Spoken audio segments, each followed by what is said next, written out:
اعوذ باللہ من الشیطان الرجیم بسم اللہ الرحمن الرحیم وَيَوْمَ يَحْشُرُهُمْ جَمِيعًا یا معشر الجن قد استکثرتم من الانس وقال اولیاؤہم من الانس ربنا استمتع بعضنا ببعض وبلغنا اجلنا الذي اجلت لنا قال النار مثواكم خالدين فيها إلا ما شاء الله إن ربك حكيم عليم وكذلك نولي بعض الظالمين بعضا بما كانوا يكسبون يا معشر الجن والإنس ألم يأتكم رسل منكم يقصون عليكم آياتي وَيُنذِرُونَكُمْ لِقَاءَ يَوْمِكُمْ هَذَا قَالُوا شَهِدْنَا عَلَىٰ أَنفُسِنَا وَغَرَّتْهُمُ الْحَيَاةُ الدُّنْيَا وَشَهِدُوا عَلَىٰ أَنفُسِهِمْ أَنَّهُمْ كَانُوا كَافِرِينَ ذَلِكَ أَن لَّمْ يَكُنْ رَبُّكَ مُهْلِكَ الْقُرَىٰ بِظُلْمٍ وَأَهْلُهَا غَافِلُونَ وَلِكُلٍّ دَرَجَاتٌ مِّمَّا عَمِلُوا وما ربك بغافل عما يعملون وربك الغني ذو الرحمة إن يشاء يذهبكم ويستخلف من بعدكم ما يشاء كما أنشأكم من ذرية قوم آخرين إنما توعدون لآت وما أنتم بمعجزين قل یا قوم اعملوا على مكانتكم إني عامل فسوف تعلمون من تكون له عاقبة الدار إنه لا يفلح الظالمون وجعلوا لله مما ذرأ من الحرث والأنعام نصيبا فقالوا هذا لله بزعمهم وهذا لشركائنا فما كان لشركائهم فلا يصل إلى الله وما كان لله فهو يصل إلى شركائهم ساء ما يحكمون وكذلك زين لكثير من المشركين قتل أولادهم شركاؤهم ليردوهم وليلبسوا عليهم دينهم وَلَوْ شَاءَ اللَّهُ مَا فَعَلُوهُ فَذَرْهُمْ وَمَا يَفْتَرُونَ وَقَالُوا هَٰذِهِ أَنْعَامٌ وَحَرْثٌ حِجْرٌ لَا يَطْعَمُهَا إِلَّا مَن نَّشَاءُ بِزَعْمِهِمْ وَأَنْعَامٌ حُرِّمَتْ ظُهُورُهَا وَأَنْعَامٌ لَا يَذْكُرُونَ اسْمَ اللَّهِ عَلَيْهَا افْتِرَاءً عَلَيْهِ سيجزيهم بما كانوا يفترون وقالوا ما في بطون هذه الأنعام خالصة لذكورنا ومحرم على أزواجنا وإن يكن ميتة فهم فيه شركاء سيجزيهم وصفهم إنه حكيم عليم قد خسر الذين قتلوا أولادهم سفها بغير علم وحرموا ما رزقهم الله افتراء على الله قد ضلوا وما كانوا مهتدين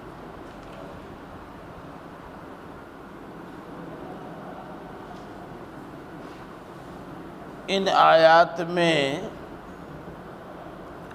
خاص طور سے تبصرہ ہوا ہے انہی اکابر مجرمین کا جن کا ذکر پیچھے آیت 123 اور 24 میں ہوا ہے۔ چنانچہ یوم یحشرہم جميعا میں ہم سے مراد وہی ہے،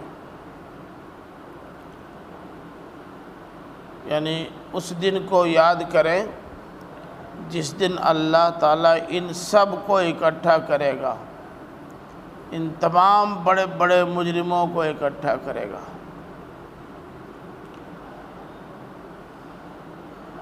پھر اللہ تعالیٰ فرمائے گا یا معشر الجن قد استکثرتم من الانس، اے جناتوں کی جماعت، جناتوں کی جماعت سے مراد وہی اکابر مجرمین کی جماعت، اے جناتوں کی جماعت تم نے تو انسانوں کی بہت بڑی تعداد کو چٹ کر لیا۔ استکثار کے معنی ہوتے ہیں زیادہ لینا یا زیادہ سمجھنا، دونوں ہوتا ہے۔ اب یہ خطاب جن شیاطین جن سے ہے، ان سے یہ جو کہا گیا کہ استکثرتم من الانس، تم نے انسانوں کی ایک بہت بڑی جماعت کو اپنا اعلی کار بنا لیا،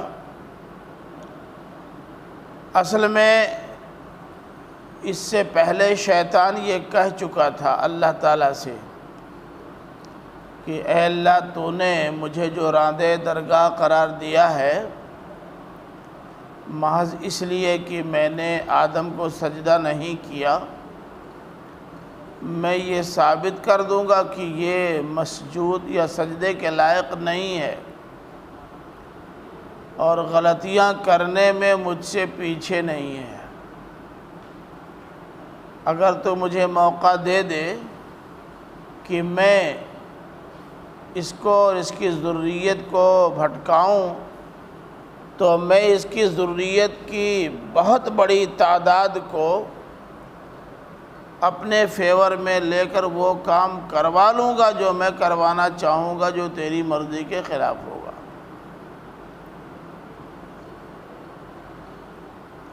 یہاں اشارہ اسی جانب ہے کہ تم نے تو واقعی انسانوں کی بہت بڑی جماعت کو اپنا اعلی کار بنا لیا۔ قد استکثرتم من الانس، سورہ بنی اسرائیل میں آیت نمبر 61 کھولیے۔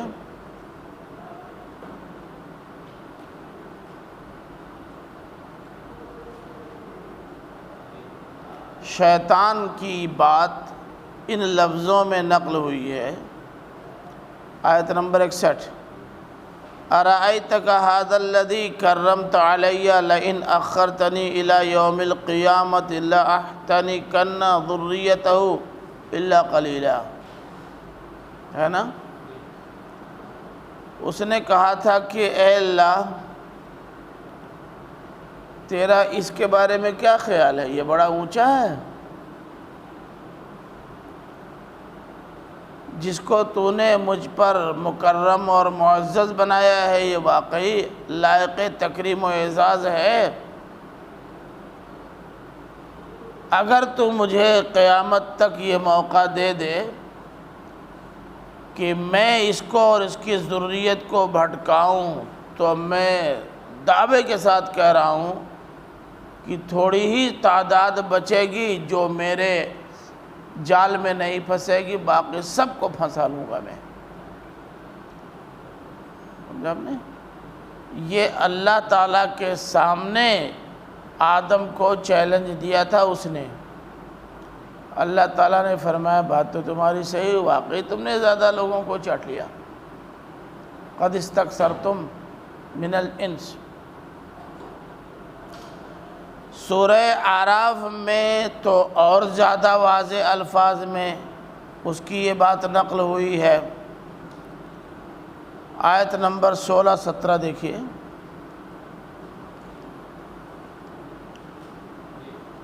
اس نے کہا تھا لَأَقْعُدَنَّ لَهُمْ صِرَاطَكَ الْمُسْتَقِيمَ ثُمَّ لَآتِيَنَّهُمْ مِنْ بَيْنِ أَيْدِيهِمْ وَمِنْ خَلْفِهِمْ وعن أيمانهم وعن شمائلهم ولا تجد أكثرهم شاكرين۔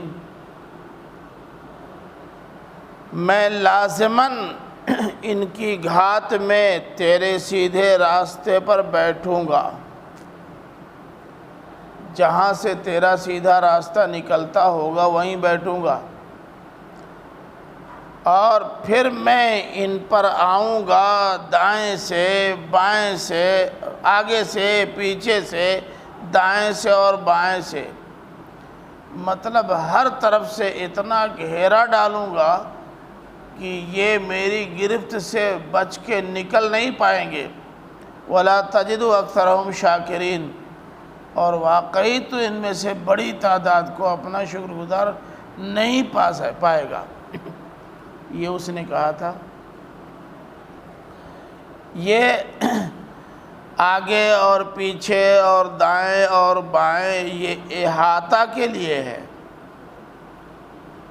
صرف اس کے لیے نہیں ہے کہ آگے سے آئے گا، پیچھے سے آئے گا، دائیں سے آئے گا، بائیں سے آئے گا، اوپر نیچے سے نہیں آئے گا۔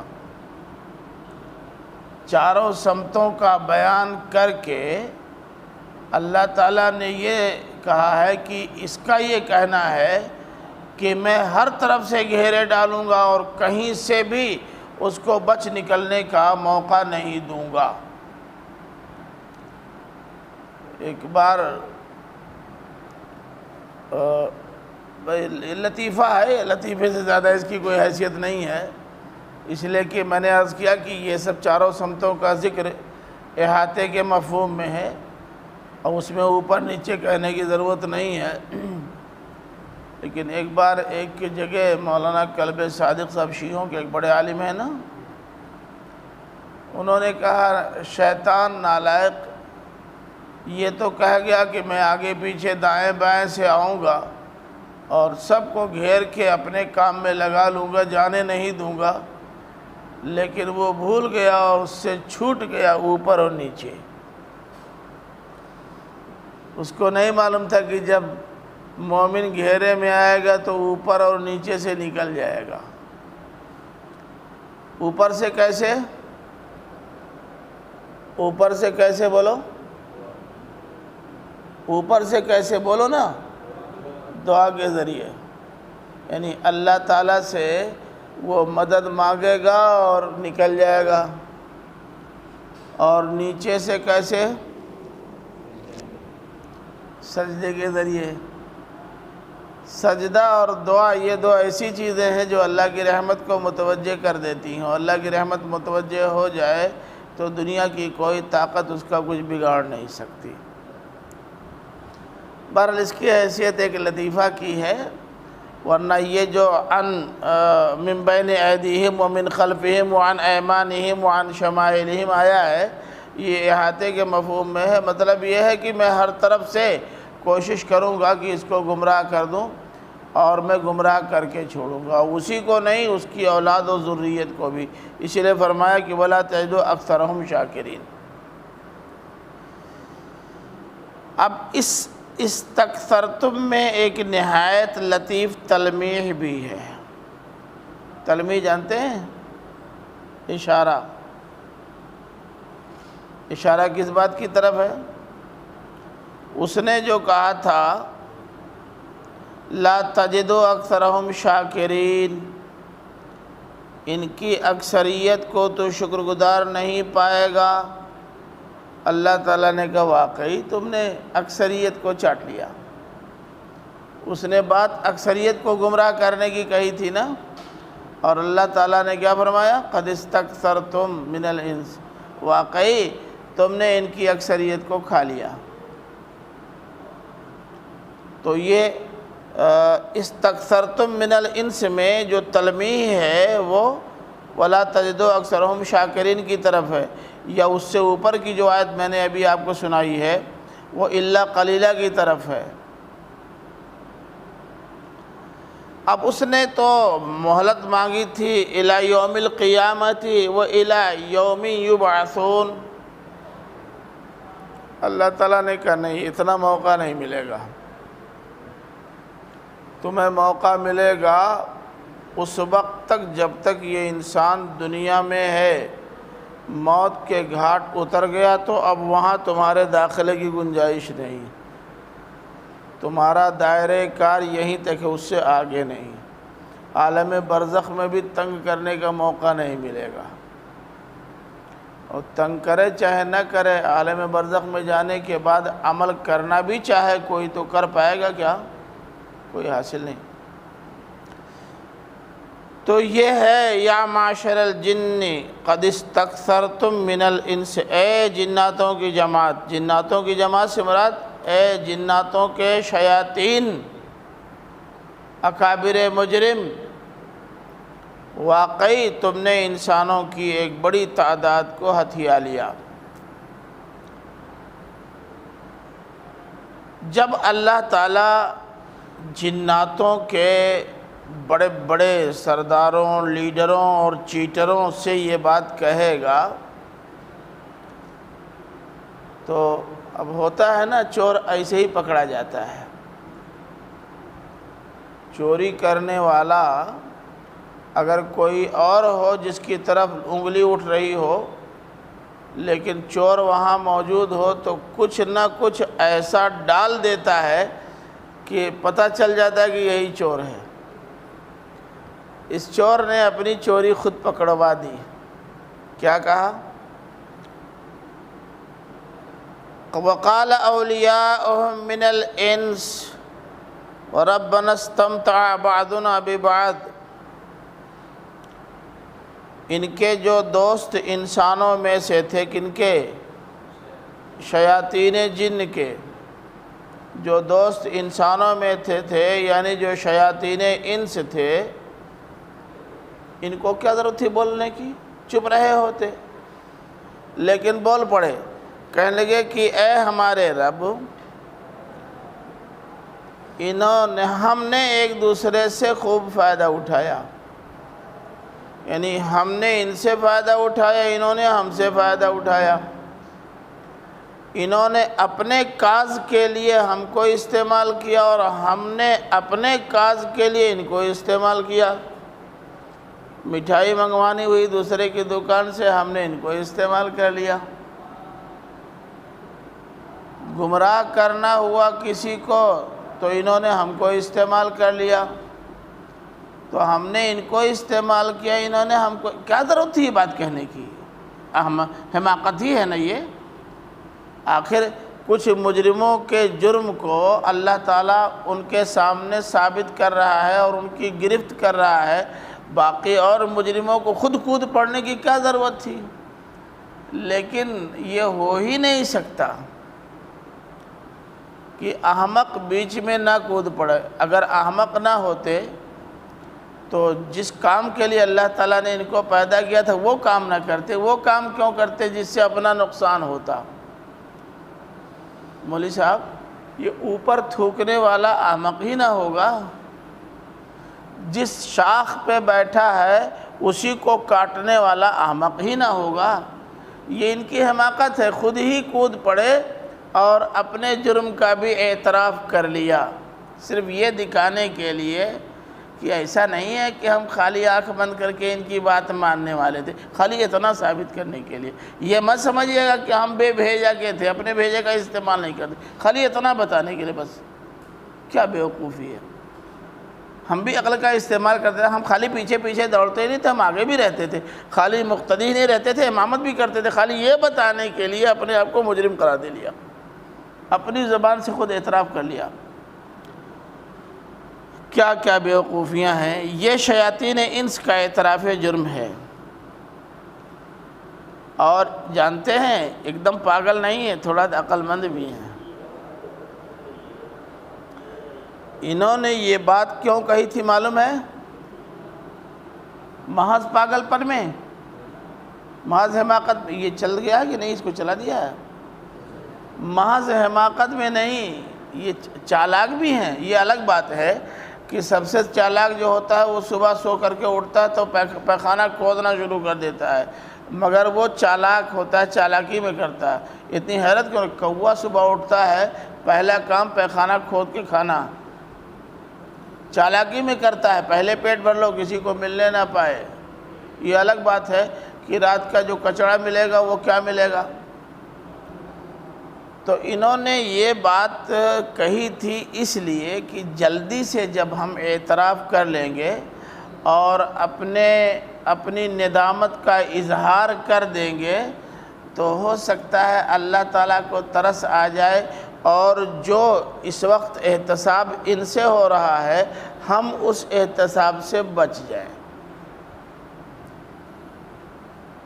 آپ دونوں آدمی گئے تھے مشاعرہ سننے، اور مدرسے کی طرف سے پابندی تھی کہ کوئی مشاعرہ سننے نہیں جائے گا۔ کیوں؟ اس لیے کہ شاعرات بھی آ رہی ہیں، اور آپ علماء کرام کا ایسی مجلسوں میں جانا ٹھیک نہیں۔ اب جو صاحب گئے پکڑ میں آ گئے، جب بلا کے ان سے پوچھا جانے لگا کہ منع کرنے کے باوجود آپ اس مشاعرے میں کیوں گئے تھے، تب تک ادھر سے احسن بول پڑے کہ میں بھی گیا تھا، غلطی ہو گئی۔ بظاہر تو یہ بہت بڑی حماقت ہے، لیکن یہ ایسا اس لیے کیا کہ اگر پہلے ہی ہم اعتراف کر لیں گے تو ہمارے تعلق سے کارروائی میں ذرا نرمی پیدا ہو جائے گی۔ بات سمجھ رہے ہیں؟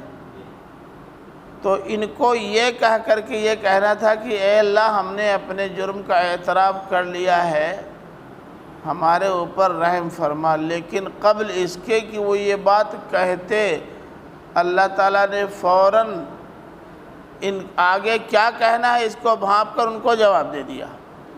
ابھی انہوں نے اتنا ہی کہا تھا کہ ربنا استمتع بعضنا ببعض وبلغنا اجلنا الذی اجلت لنا، اے ہمارے رب، ہم سب نے ایک دوسرے سے فائدہ اٹھایا، اور اب ہم اپنی اس مدت کو پہنچ گئے ہیں جو تو نے ہمارے لیے ٹھہرائی تھی، یعنی اب ہمیں عمل کا موقع تو نہیں ملے گا، اب جو کچھ کیا ہے اس کی جزا یا سزا ہی ملے گی، لیکن اے اللہ، ہم اپنی غلطی کا اعتراف کرتے ہیں، سو ہمارے ساتھ کچھ نرمی کر دے۔ ابھی ایک مصرع کہا تھا، تب تک اللہ تعالیٰ نے جو کہنا تھا وہ کہہ دیا۔ کیا؟ بیچ سے بات کاٹ کر کے کیا کہا ہے مولوی صاحب؟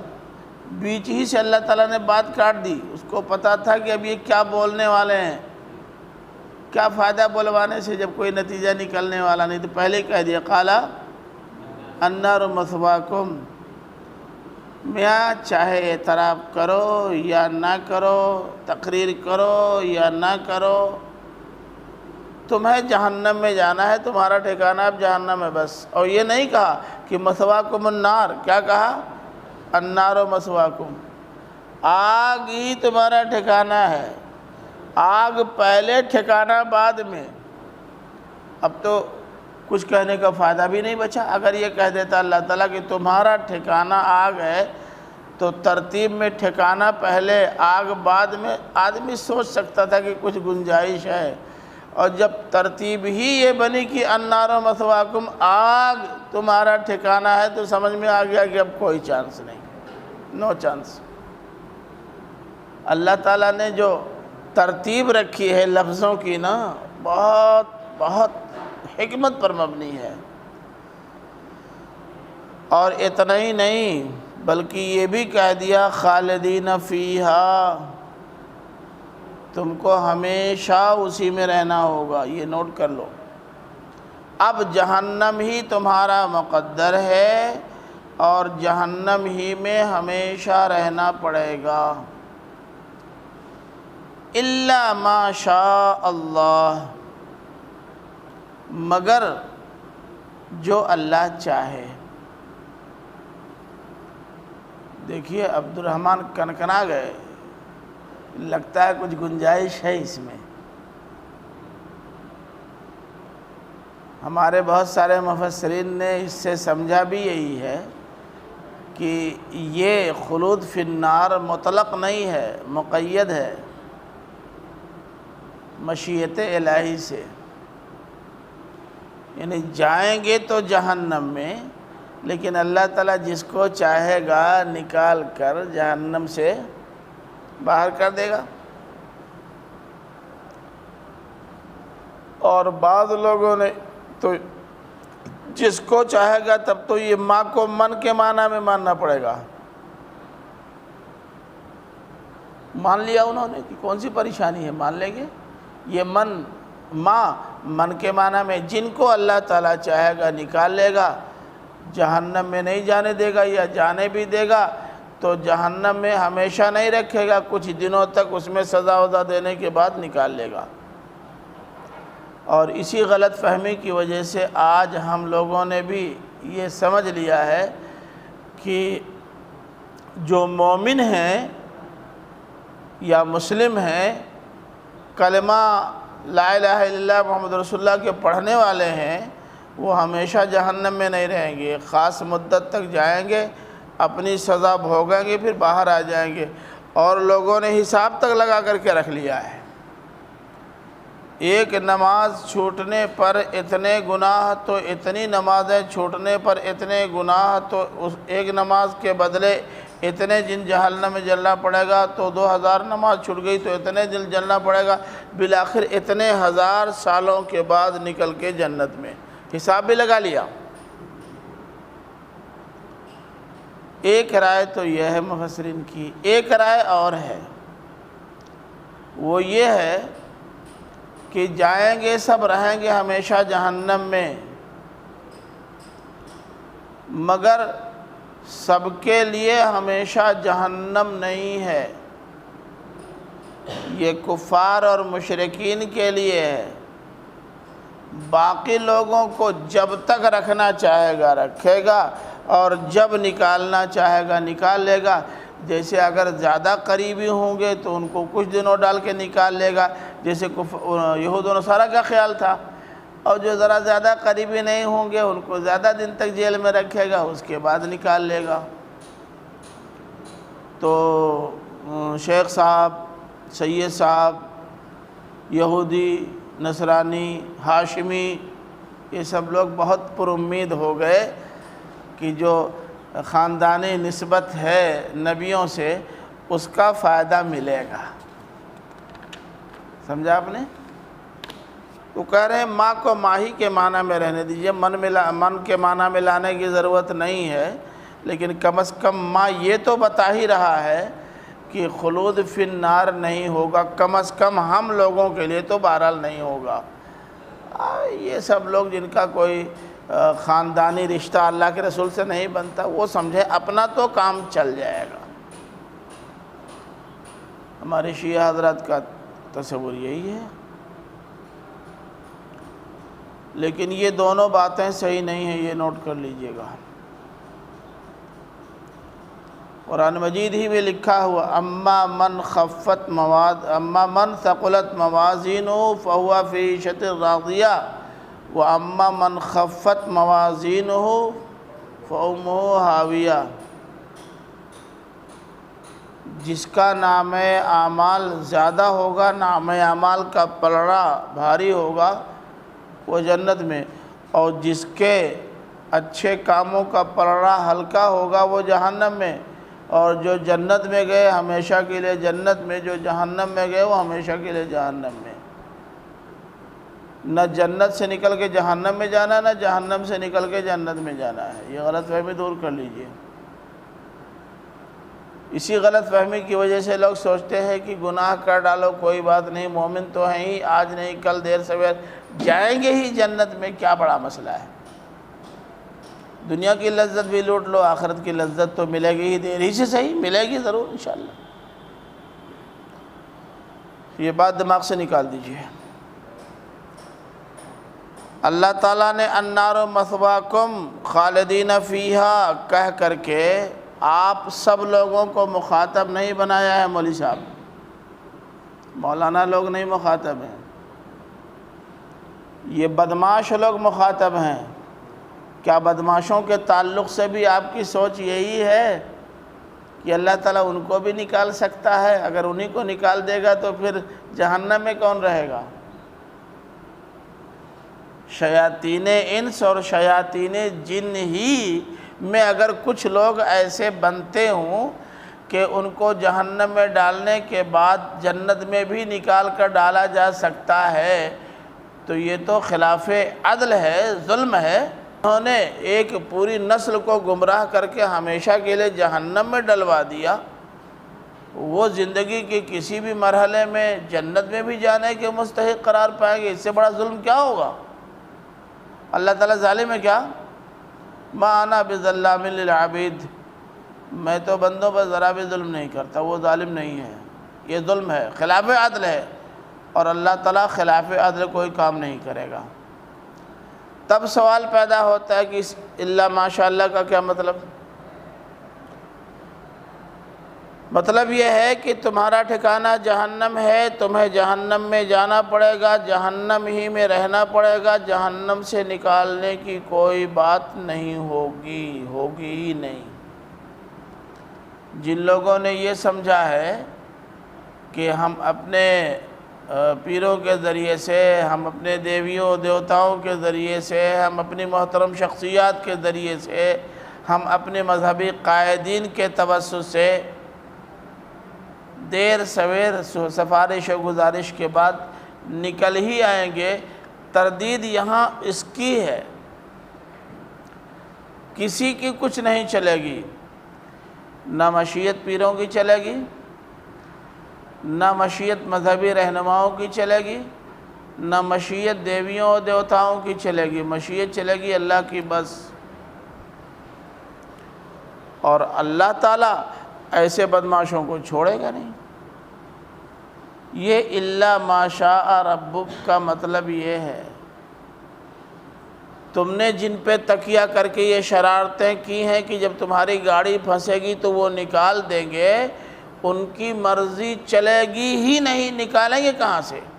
مرضی کس کی چلے گی؟ اللہ کی۔ یہی بات ہے جو سورہ ہود میں بدی الفاظ نقل ہوئی ہے، پڑھیے سورہ ہود آیت نمبر 107، سورہ ہود آیت نمبر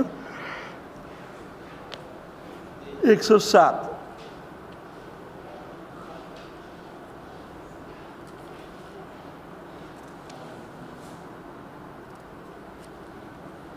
ایک سو سات آیت مل گئی،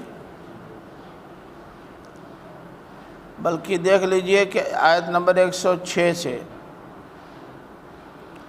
فَأَمَّا الَّذِينَ شَقُوا فَفِي النَّارِ، جو بدبخت ٹھہریں گے وہ کہاں ہوں گے؟ النار میں، لَهُمْ فِيهَا زَفِيرٌ وَشَهِيقٌ، چلپوں کریں گے لیکن کوئی فائدہ نہیں، خالدین فیہا، اس میں ہمیشہ رہیں گے، ما دامت السماوات والارض، جب تک آسمان اور زمین رہیں گے۔ اور آپ کو پتہ ہے اے مولوی صاحب کہ اس وقت جو آسمان و زمین بنیں گے ہمیشہ رہیں گے کہ نہیں؟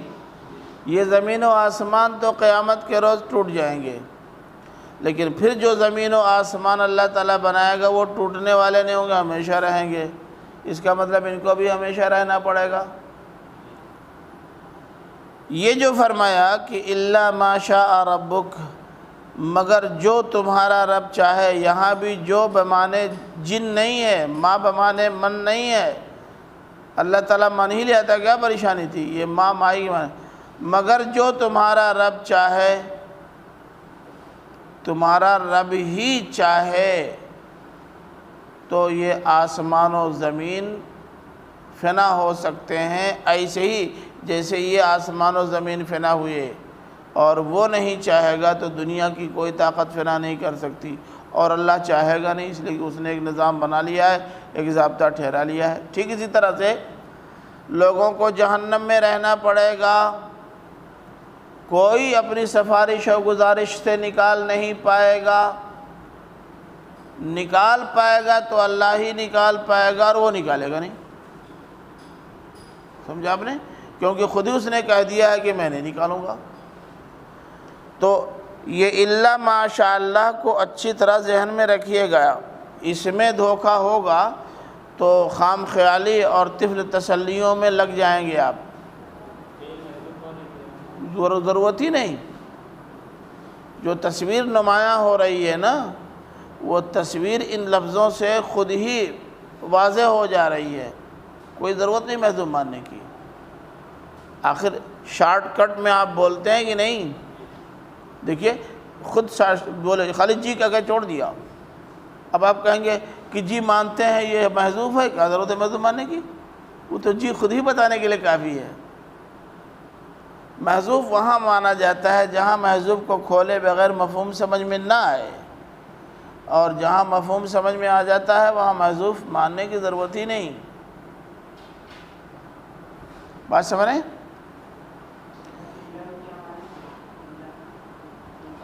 ہاں استثناء منقطع ہے جی۔ ان ربک حکیم علیم، بلا شبہ تمہارا رب حکیم بھی ہے علیم بھی ہے۔ حکمت کا تقاضا ہے کہ انصاف سے کام لے، انصاف سے کام لینا چاہے تو کن بنیادوں پر انصاف سے کام لے گا؟ علم کی بنیاد پر۔ اسے تو کل پتہ ہے نا، تو جب کل پتہ ہے، وہ علیم ہے اور ہر کام حکمت کے تحت کرتا ہے، وہ حکیم ہے، تو یہی ایک کام خلاف حکمت کیوں کرے گا؟ سوال ہی نہیں پیدا ہوتا۔ بات واضح ہو گئی؟ آگے بڑھوں۔ فرمایا کہ وَكَذَلِكَ نُوَلِّي بَعْضَ الظَّالِمِينَ بَعْضًا بِمَا كَانُوا يَكْسِبُونَ۔ تولیہ کے معنی؟ تولیہ کے معنی حاکم بنانا، دوست بنانا، والی بنانا، قابض کر دینا، تسلط جما لینا، یہ کل معنی آتا ہے۔ تو یہ جو فرمایا کذالک وکذالک، کذالک کا اشارہ اوپر جو باتیں گزر چکی ہیں اللہ تعالیٰ کی قدرت کی، وہی اس کا مشار الیہ ہے۔ یہ کذالک بھی چیخ چیخ کر کہہ رہا ہے کہ الا ما شاء ربک کا جو مطلب لیا جا رہا ہے وہ صحیح نہیں ہے، ورنہ بات الٹ جائے گی۔ نولی بعض الظالمین بعضا بما كانوا یکسبون، ہم ظالموں کو ایک دوسرے پر مسلط کر دیتے ہیں بما كانوا یکسبون، اس کی پاداش میں جو وہ کماتے ہیں۔ یہ اشارہ کس کی طرف ہے؟ اسی بات کی طرف ہے جو اوپر یا معاشر الجن قد استکثرتم من الانس کے ٹکڑے میں مذکور ہوئی ہے۔ وہ اشارہ کیا ہے؟ کہا نا کہ ہم نے ان میں سے یا تم نے ان میں سے بہت سارے لوگوں کو ہتھیا لیا۔ اب اللہ تعالیٰ یہ فرما رہا ہے کہ ہتھیایا کیسے؟ ایسے کہ وہ ایک دوسرے کے دوست بن گئے، اور بغیر دوستے کے مولوی صاحب کوئی چیز ہتھیائی نہیں جاتی، ممکن نہیں ہے۔ دوستی نہیں ہے تو آپ ایک پیس مٹھائی جلدی نہیں پائیں گے۔ اگر کسی کو کنارے لگانا ہے تو پہلے دوست بنو، اعتماد اتنا ہو جائے کہ آپ جب چاہو اس کے ساتھ آ جا سکتے ہو، پھر وہ راستے سے جب چاہے گا ہٹا دے گا۔ طریقہ یہی ہے لوگوں کا۔ زہر دینے والے بالعموم مٹھائی کھلا کے تب زہر دیتے ہیں۔ آپ لوگ چونٹیاں مکھیاں جو مارتے ہیں، خالی مٹھائی کھلاتے ہیں کہ خالی زہر دیتے ہیں؟ نہ خالی زہر دیتے نہ خالی مٹھائی، مٹھائی میں زہر ملا کے تب مارتے ہیں ان کو۔ چوہا مارا ہے گھر میں کہ نہیں؟ خالی لا کر کے دوائیاں رکھ دیتے ہو، بس کھا کے مر جاتے ہیں؟ چاول میں ملا کر کے رکھتے ہیں تاکہ آویں۔ سمجھا آپ نے؟ اگر وہ نہ رکھیں تو ایک قریب نہیں جائیں گے۔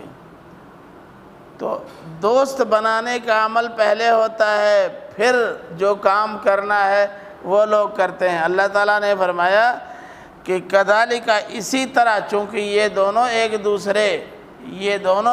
ایک دوسرے کے کام آنے کے لیے تیار ہوئے، تو اس لیے ہم نے موقع فراہم کر دیا کہ پہلے گہری دوستی گانٹھو۔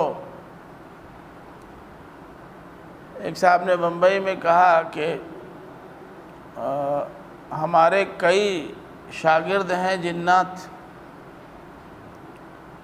ہم نے ان سے کہا کیا ان سے آپ کام لے لیں گے جو چاہیں گے؟ کہا ہم نے کہا جو چاہیں گے وہ کام لیں۔ کہا بالکل جو چاہیں گے کام لے لیں گے۔ ہم نے کہا برائے مہربانی ایک کام صرف کر دیتے تو آپ کی امت پر، آپ کا امت پہ بہت بڑا احسان ہوتا۔ کہا کیا؟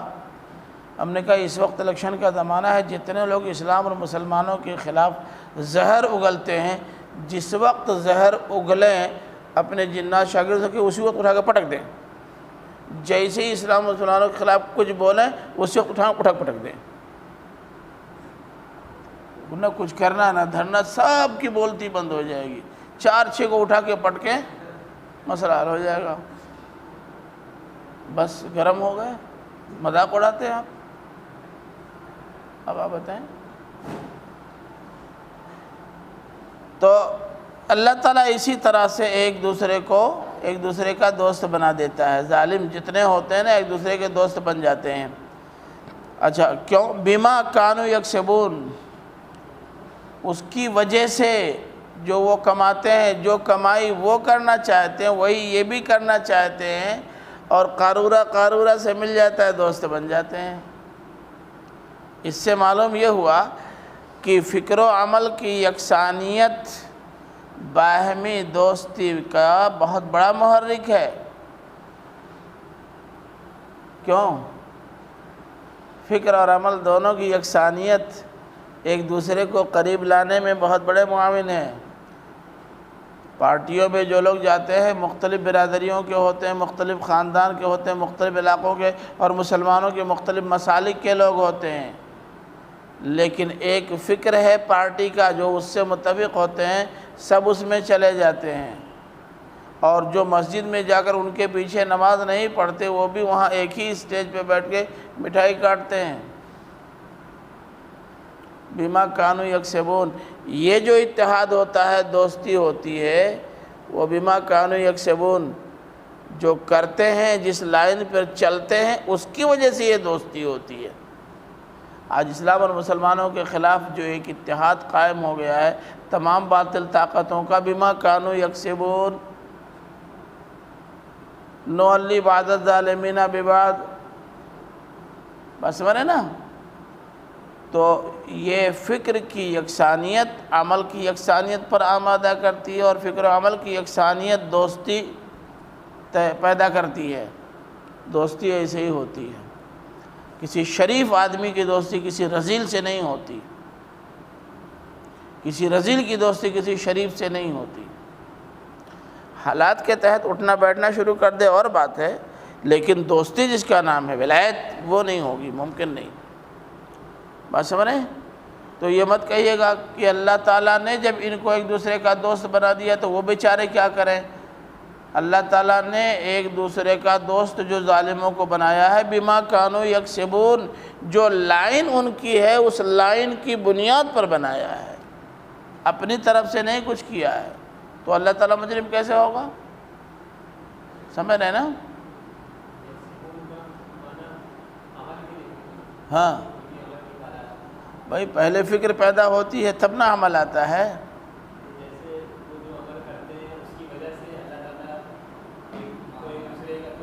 ہاں ہاں جی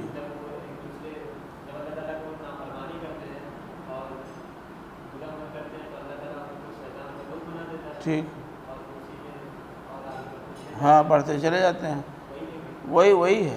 اسی لیے میں کہہ رہا ہوں نا، پہلے فکر درست کیجئے تاکہ اس فکر کے تحت جو عمل وجود میں آئے وہ ٹھیک ہو، اور اگر سوچ گڑبڑ ہو گئی تو عمل بھی ویسے ہوگا، اور ایک طرح کا عمل کرنے والے وہ واقعی دوست بن جاتے ہیں۔ اللہ تعالیٰ نے کچھ ایسا نظام ہی بنایا ہے کہ اس طرح کے لوگ آپس میں ایک دوسرے کے دوست بن ہی جاتے ہیں۔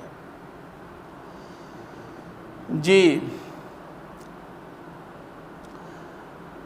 فرمایا یا معشر الجن والانس، ابھی تک تو خطاب کس سے تھا؟ معاشر جن سے۔ بیچ میں انسان بلا وجہ کود پڑا تو اللہ تعالیٰ نے دونوں کی دوستی کا بھانڈا پھوڑ دیا۔ اب جب دونوں سامنے آ گئے تو اللہ تعالیٰ نے کہ اب دونوں سے تقریر کی جائے، دونوں کے سامنے کیا حرج ہے۔ فرمایا یا معشر الجن والانس الم یاتکم رسل منکم یقصون علیکم آیاتی وَيُنذِرُونَكُمْ لِقَاءَ يَوْمِكُمْ هَذَا، اے جناتوں اور انسانوں کی جماعت، کیا تمہارے پاس متعدد رسول نہیں آئے، رسول جمع ہے نکرہ ہے مولوی صاحب؟ کیا تمہارے پاس متعدد رسول نہیں آئے؟ منکم، تمہارے اندر سے؟ آپ یہ کہتے ہیں کہ نبی کریم صلی اللہ علیہ وسلم انسانوں اور جناتوں دونوں کے رسول ہیں، کہتے ہیں نا؟ تب اے انسانوں اور جناتوں کی جماعت، کیا تمہارے پاس رسول نہیں آئے تمہارے اندر سے؟ جناتوں کے اندر سے کہاں بنے؟ تو یہ تو اللہ تعالیٰ غلط کہہ رہا ہے۔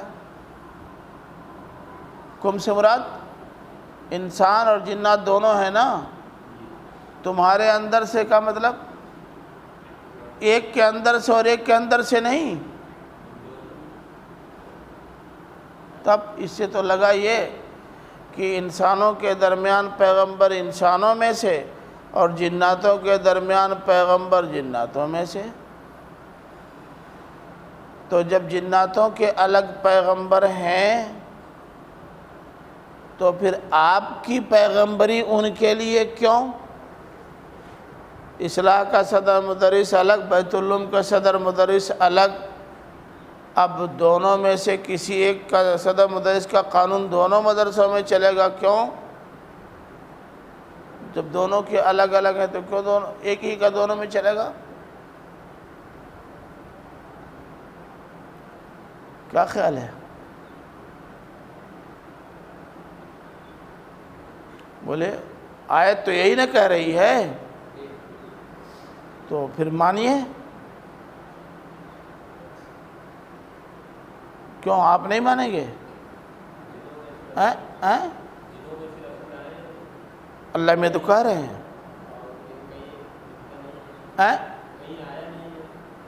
مطلب کہاں کہیں نہیں آیا ہے؟ کہاں نہیں کہیں آیا ہے؟ آپ نے کہاں دیکھا؟ مطلب کہاں دیکھا کہ نہیں ملا؟ قرآن میں؟ قرآن آپ کے لیے کہ جناتوں کے لیے؟ سوال یہ ہے کہ مسلمانوں کے لیے جو مسلم پرسنل اللہ کی کتاب ہوگی تو اس میں مسلم پرسنل اللہ کے بارے میں گفتگو ہوگی کہ سارے پرسنل اللہ کے بارے میں بات ہوگی؟ جب قرآن آپ کے لیے ہے تو جناتوں کے پیغمبروں کا بیان اس میں کیوں ہو؟ آپ بتائیے۔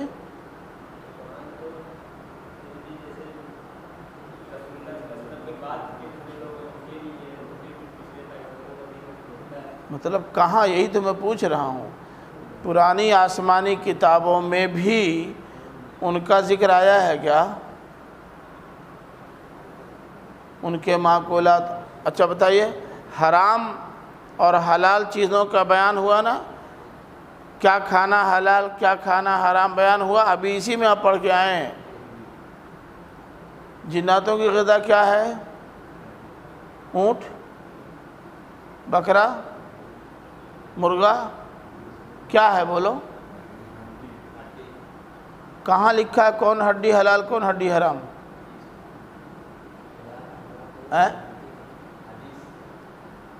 حدیث میں لکھا ہے کہ فلاں ہڈی حلال فلاں ہڈی حرام؟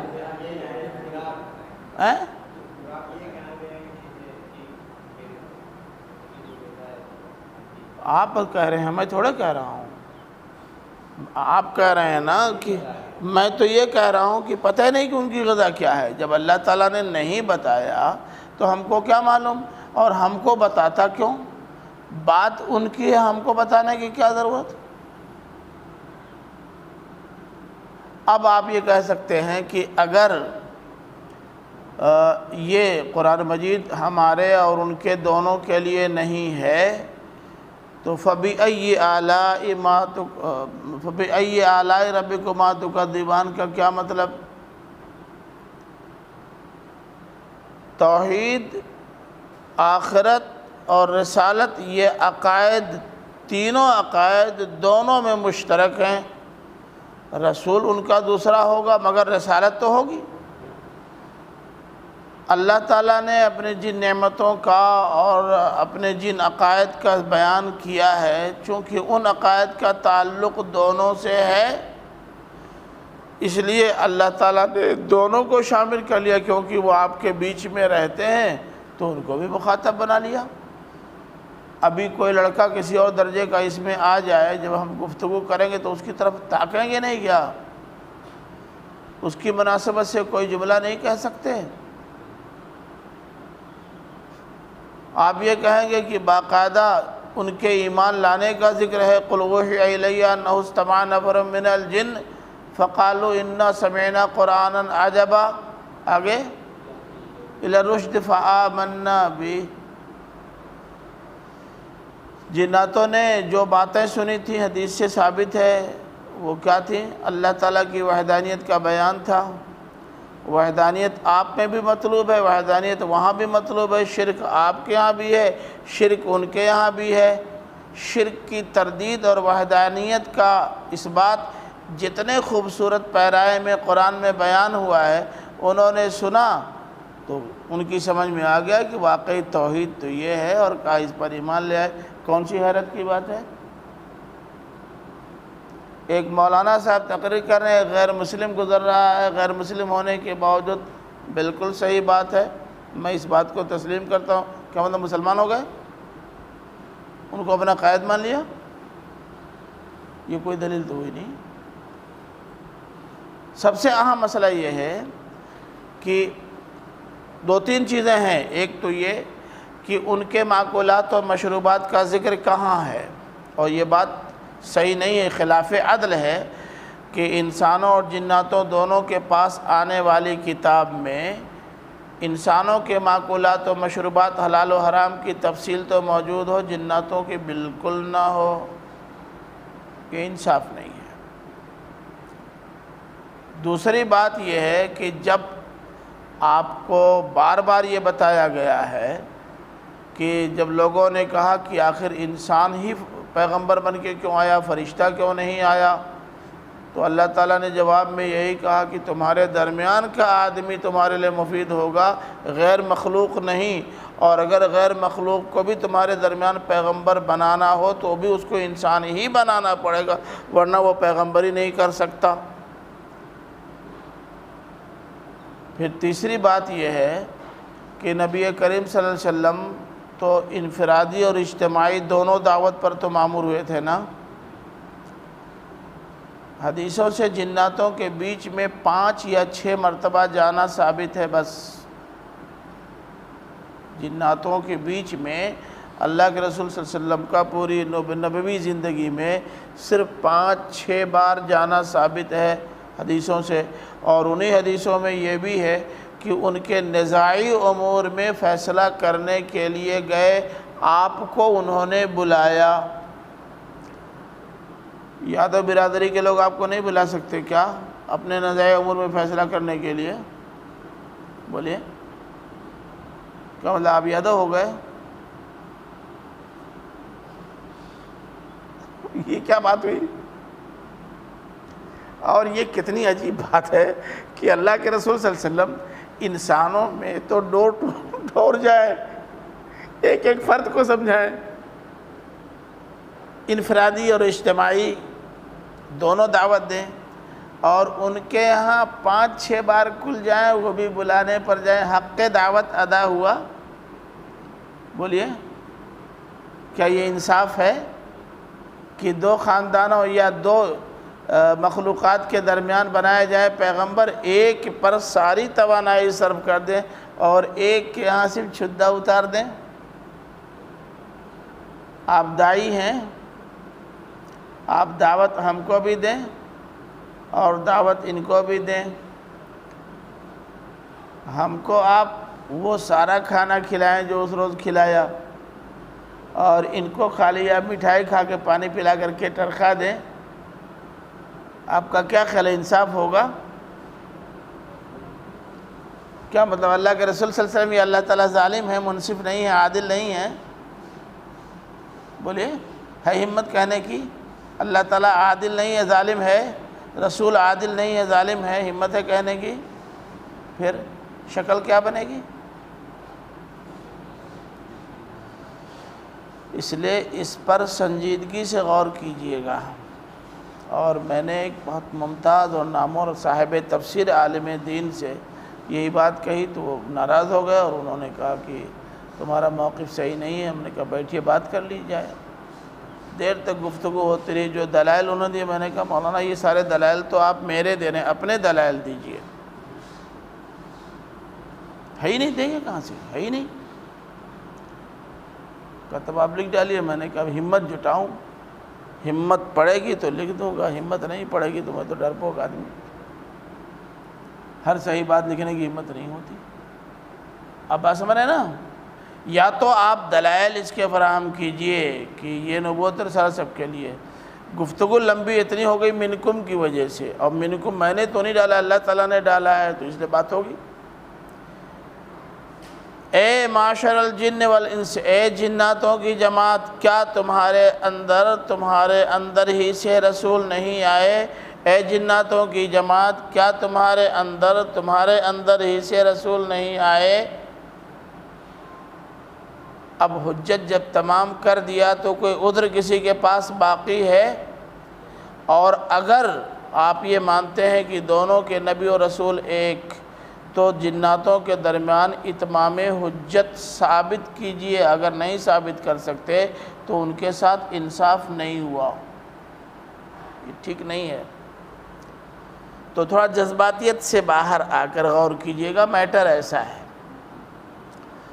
اب سنیے، یقصون علیکم آیاتی، یقصون علیکم آیاتی، میری آیتیں تم کو پڑھ کر سناتے ہوئے۔ اب آپ کہیں گے کہ صاحب آیتیں پڑھ کر سنانے کے لیے ابھی تک تو تلاوتن کا لفظ آتا رہا ہے، تعلیمن کا لفظ آتا رہا ہے، یہ اچانک کہاں سے ایک نیا لفظ آ گیا؟ قصتن، یہ پڑھ کر سنانے کے لیے آتا ہے قصہ۔ اچھا آپ لوگوں نے قصہ سنا ہے کہ نہیں؟ کس سے سنا ہے؟ تو جو قصہ سناتا ہے وہ کتاب لے کے پڑھ کے سناتا ہے کیا؟ تب کیسے؟ اس کا مطلب یہ ہے کہ قصہ وہ نہیں جو پڑھ کر سنایا جاتا ہے، قصہ وہ ہے جو ایک مفروضے کے طور پر قائم کر کے اس کے اندر کوئی تعلیم اور حکمت ڈال کر کے اس کا ایک خاکہ بنا کر کے لوگوں کو سنایا جاتا ہے۔ تو آیات کے ساتھ قصن کا ذکر مناسب ہے، لفظ استعمال مناسب ہے؟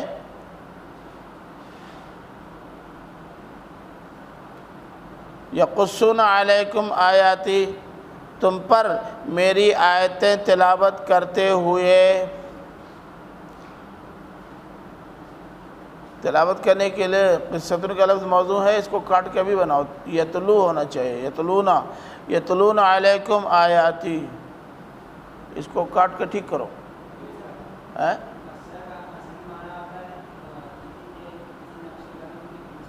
جی جی ہاں، کس کے؟ تو اس کا مطلب قرآن مجید میں کل وہی ہے جو اس سے پہلے کے رسولوں نے بیان کیا، بس وہی سنا رہا ہے۔ جی بات آیات ہی کی ہو رہی ہے کہ آخر یہ آیتیں جو پڑھ کر سنا رہا ہے، تو آیتیں پڑھ کر سنانے کے لیے قصتن کی بات کیوں کی؟ قصتن تو کہتے ہیں اصل کو سامنے رکھ کر کے اسی کے پیچھے پیچھے چلنا، تو اصل تو کچھ اور ہوگا، یہ بات کچھ اور ہو جائے گی، اصل کچھ اور ہے، آیات کچھ اور ہیں، تو گڑبڑ ہو جائے گا نا۔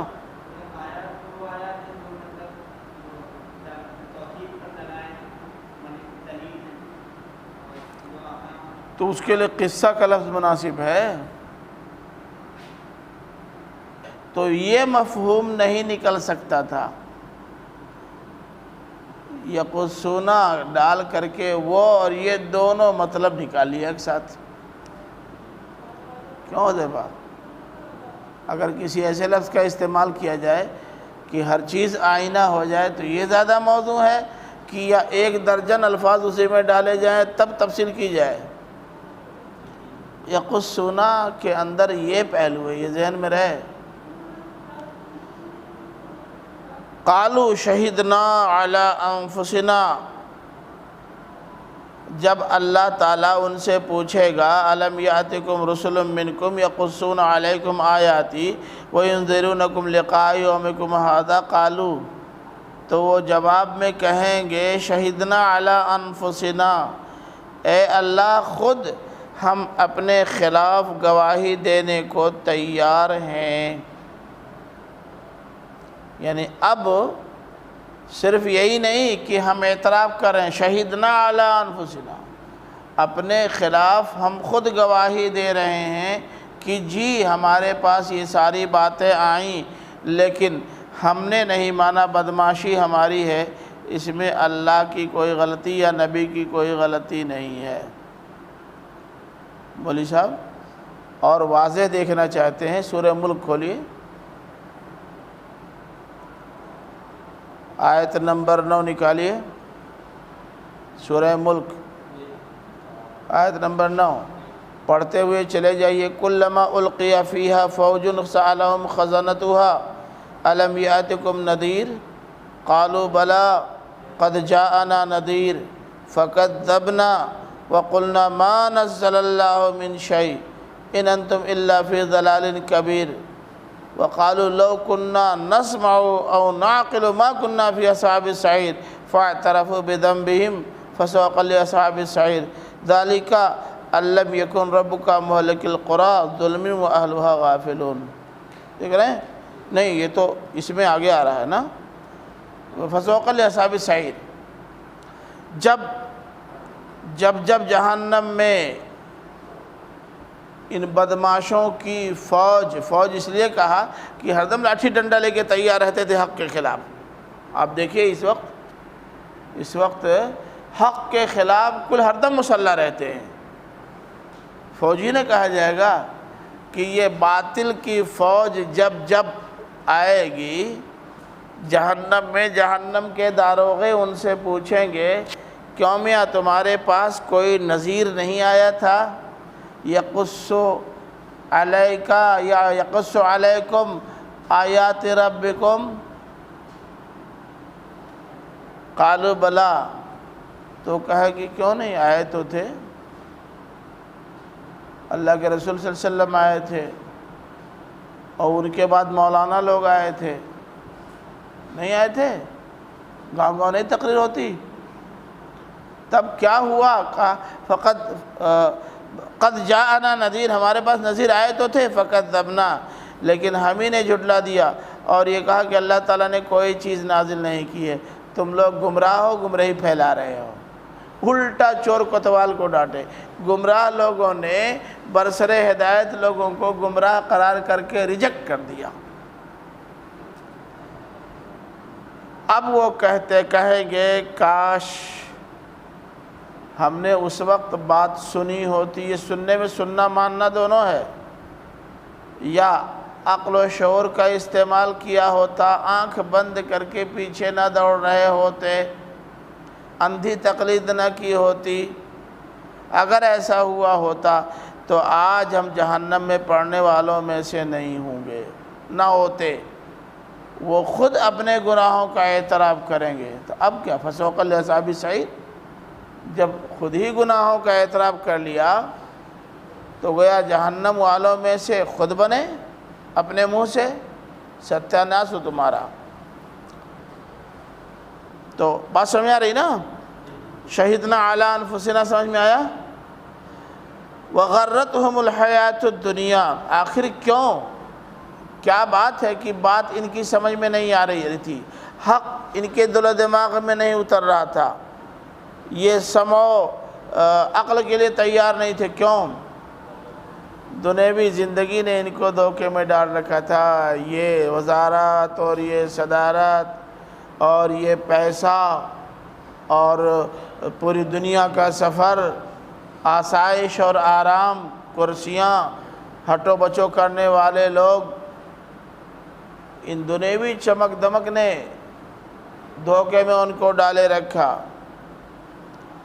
اور آج اے مولوی صاحب آج یہ خود گواہی دیں گے اپنے خلاف کہ وہ کافر تھے، اپنی زبان سے جی ہم کافر تھے، سن رہے ہیں؟ اپنی زبان سے کہنا ہم مجرم تھے۔ اب تو کچھ بچا نہیں، پکڑ میں آ گئے، تب کیا؟ چلو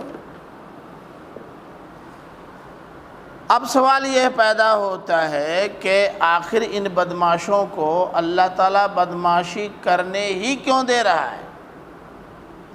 کیا ضرورت ہے کہ ان کو سمجھانے کے لیے نبیوں کو رسولوں کو بھیجے، کتاب اتارے، وہ بیچارے آئیں، دھکا کھائیں، جھٹکا کھائیں، ان کے دروازے پہ جائیں، دانت توڑوائیں، گھیرے جائیں، شہید ہوں؟ اس کی کیا ضرورت تھی؟ ارے اللہ تعالیٰ کے پاس جب قدرت اور طاقت تھی تو پیٹ پاٹ کے کنارے کر دیا ہوتا ہے ایسے لوگوں۔ ہم لوگ بھی آج کہتے ہیں کہ اتنی بدماشیاں ہو رہی ہیں، اتنی بدتمیزیاں ہو رہی ہیں، آخر اللہ تعالیٰ ان کو پکڑتا کیوں نہیں کہتے؟ اسی کا جواب اللہ تعالیٰ نے دیا ہے۔ تم جو کہتے ہو پکڑتا کیوں نہیں، اللہ تعالیٰ نے کہا سنو میں کیوں نہیں پکڑتا۔ اب مت کہنا کبھی اللہ تعالیٰ پکڑتا کیوں نہیں، اللہ تعالیٰ نے بتا دیا ہے، فرمایا ذالک، میں اس لیے نہیں پکڑتا یا تمہارا رب اس لیے نہیں پکڑتا، علم یکن ربک، کہ تمہارا رب بستی کو، بستی سے مراد بستی والوں کو، کبھی کبھی ظرف بول کے مظروف مراد لیا جاتا ہے، کہ تمہارا رب بستی کو یعنی بستی والوں کو ہلاک نہیں کرتا بظلم، ان کے ظلم کی پاداش میں، وَأَهْلُهَا غافلون، اور صورتحال یہ ہو کہ وہ غافل ہوں، ان کو پتہ ہی نہیں کہ حق کیا ہے۔ اگر لوگوں کو معلوم نہ ہو کہ حق کیا ہے اور اس عدم واقفیت کی وجہ سے وہ غفلت میں پڑے رہیں اور آمادہ ظلم ہوں تو اللہ تعالیٰ ان کو ہلاک نہیں کرتا۔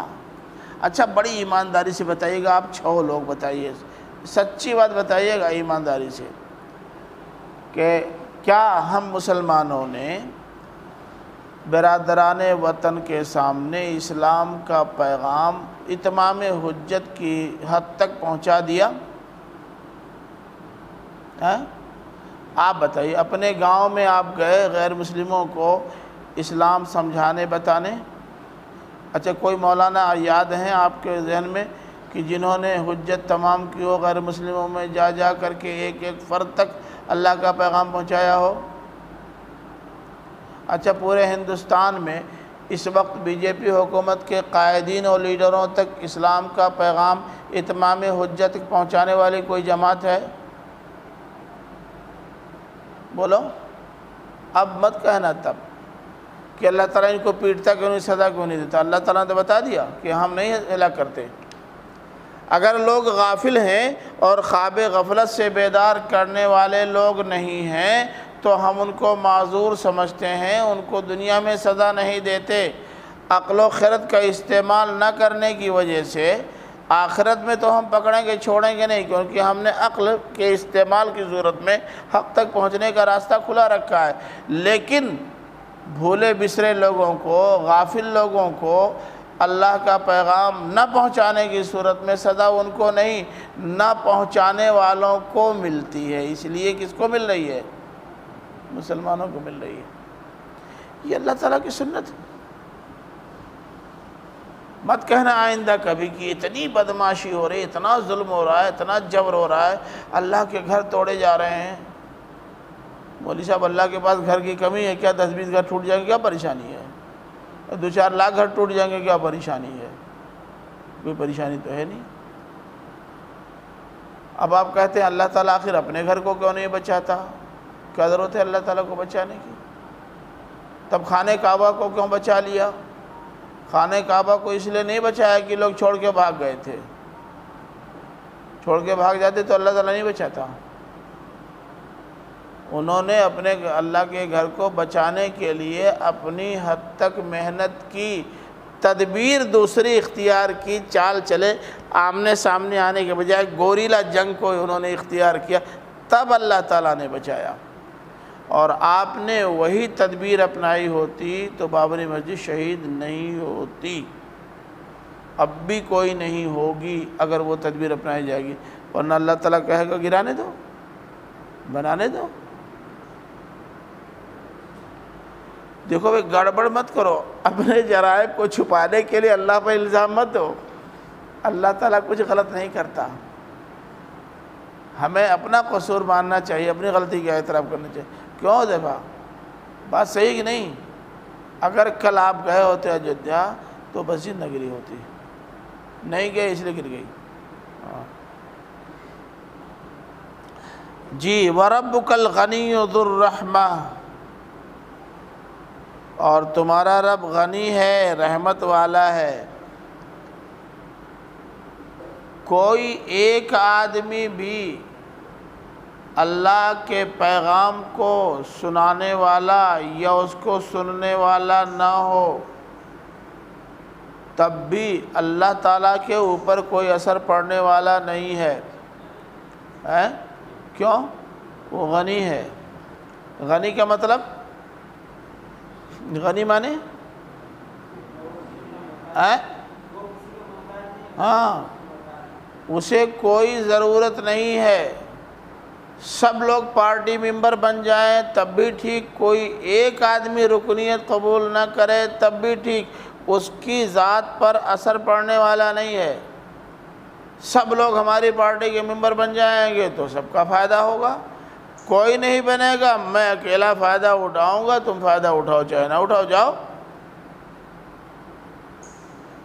یہ ہے وَرَبُّكَ الْغَنِيُّ، تمہارا رب غنی ہے۔ اور رب پہ گفتگو کرنے کی ضرورت تو نہیں، بار بار ہو چکی ہے۔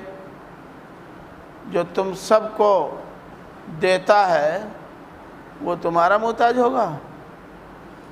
بولو نہیں۔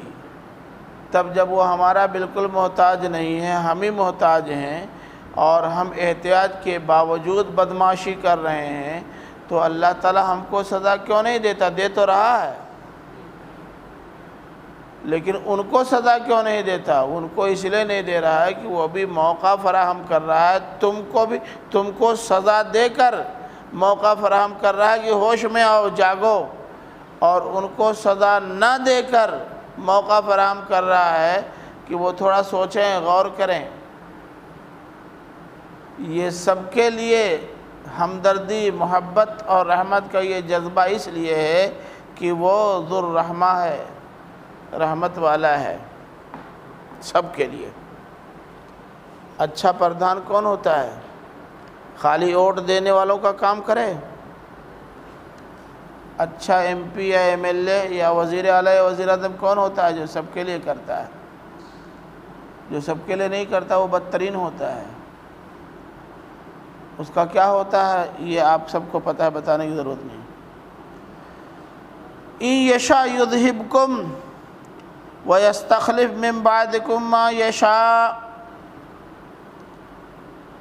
اے بدماشو، اگر تم سننے کو تیار نہیں ہو تو سن لو کہ تم کو مٹانے میں اور تمہارے وجود کو ختم کرنے میں اور تمہیں مسلنے میں اسے دیر نہیں لگے گی۔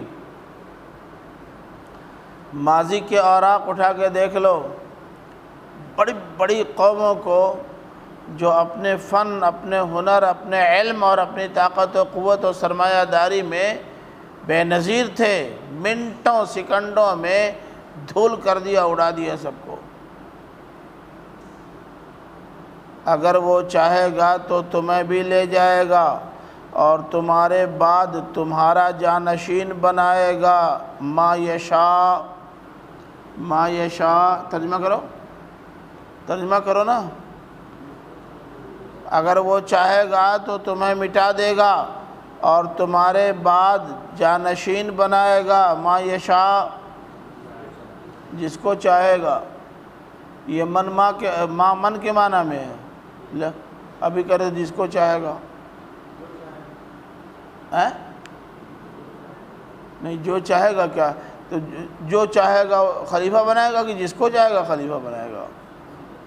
یہاں جو مناسب لگتا ہے، جو چاہے گا کرے گا تو سمجھ میں آتا ہے، جو چاہے گا خلیفہ بنائے گا. جب کہہ رہا ہے خلیفہ بنائے گا تب جو چاہے کیا؟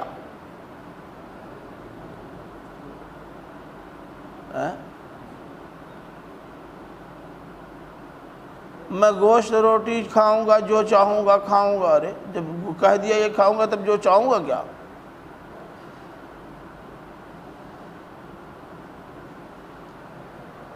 جی جس کو چاہے گا وہ خلیفہ بنائے گا، لیکن جس کو میں صرف آپ ہی نہیں ہیں. مولوی صاحب یہ بھی ہے، یہ بھی وہ چاہے گا تو لکڑی کو خلیفہ بنا دے گا، وہ چاہے گا تو تمہاری جگہ پر جنگل کھڑا کر دے گا، وہ چاہے گا تمہاری جگہ پر تمہارے علاقے کو ختم کر کے سمندر بنا دے گا،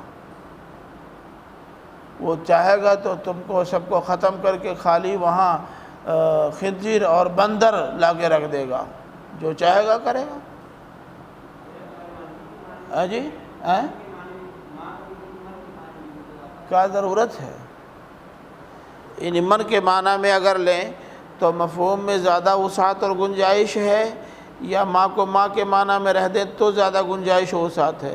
وہ چاہے تو تمہاری جگہ پر جوپیٹر کو متعین کر دے، ایک تنکے کو حکمرانی دے دے. کر سکتا ہے.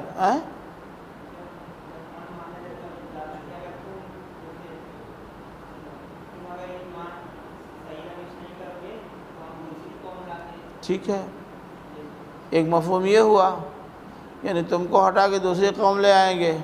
اور اگر کوئی یہ کہا کہ تم نہیں مانو گے تو تمہاری جگہ پر ایک تنکوں کو ہم بٹھا کر کے اس سے یہی کام لیں گے. تو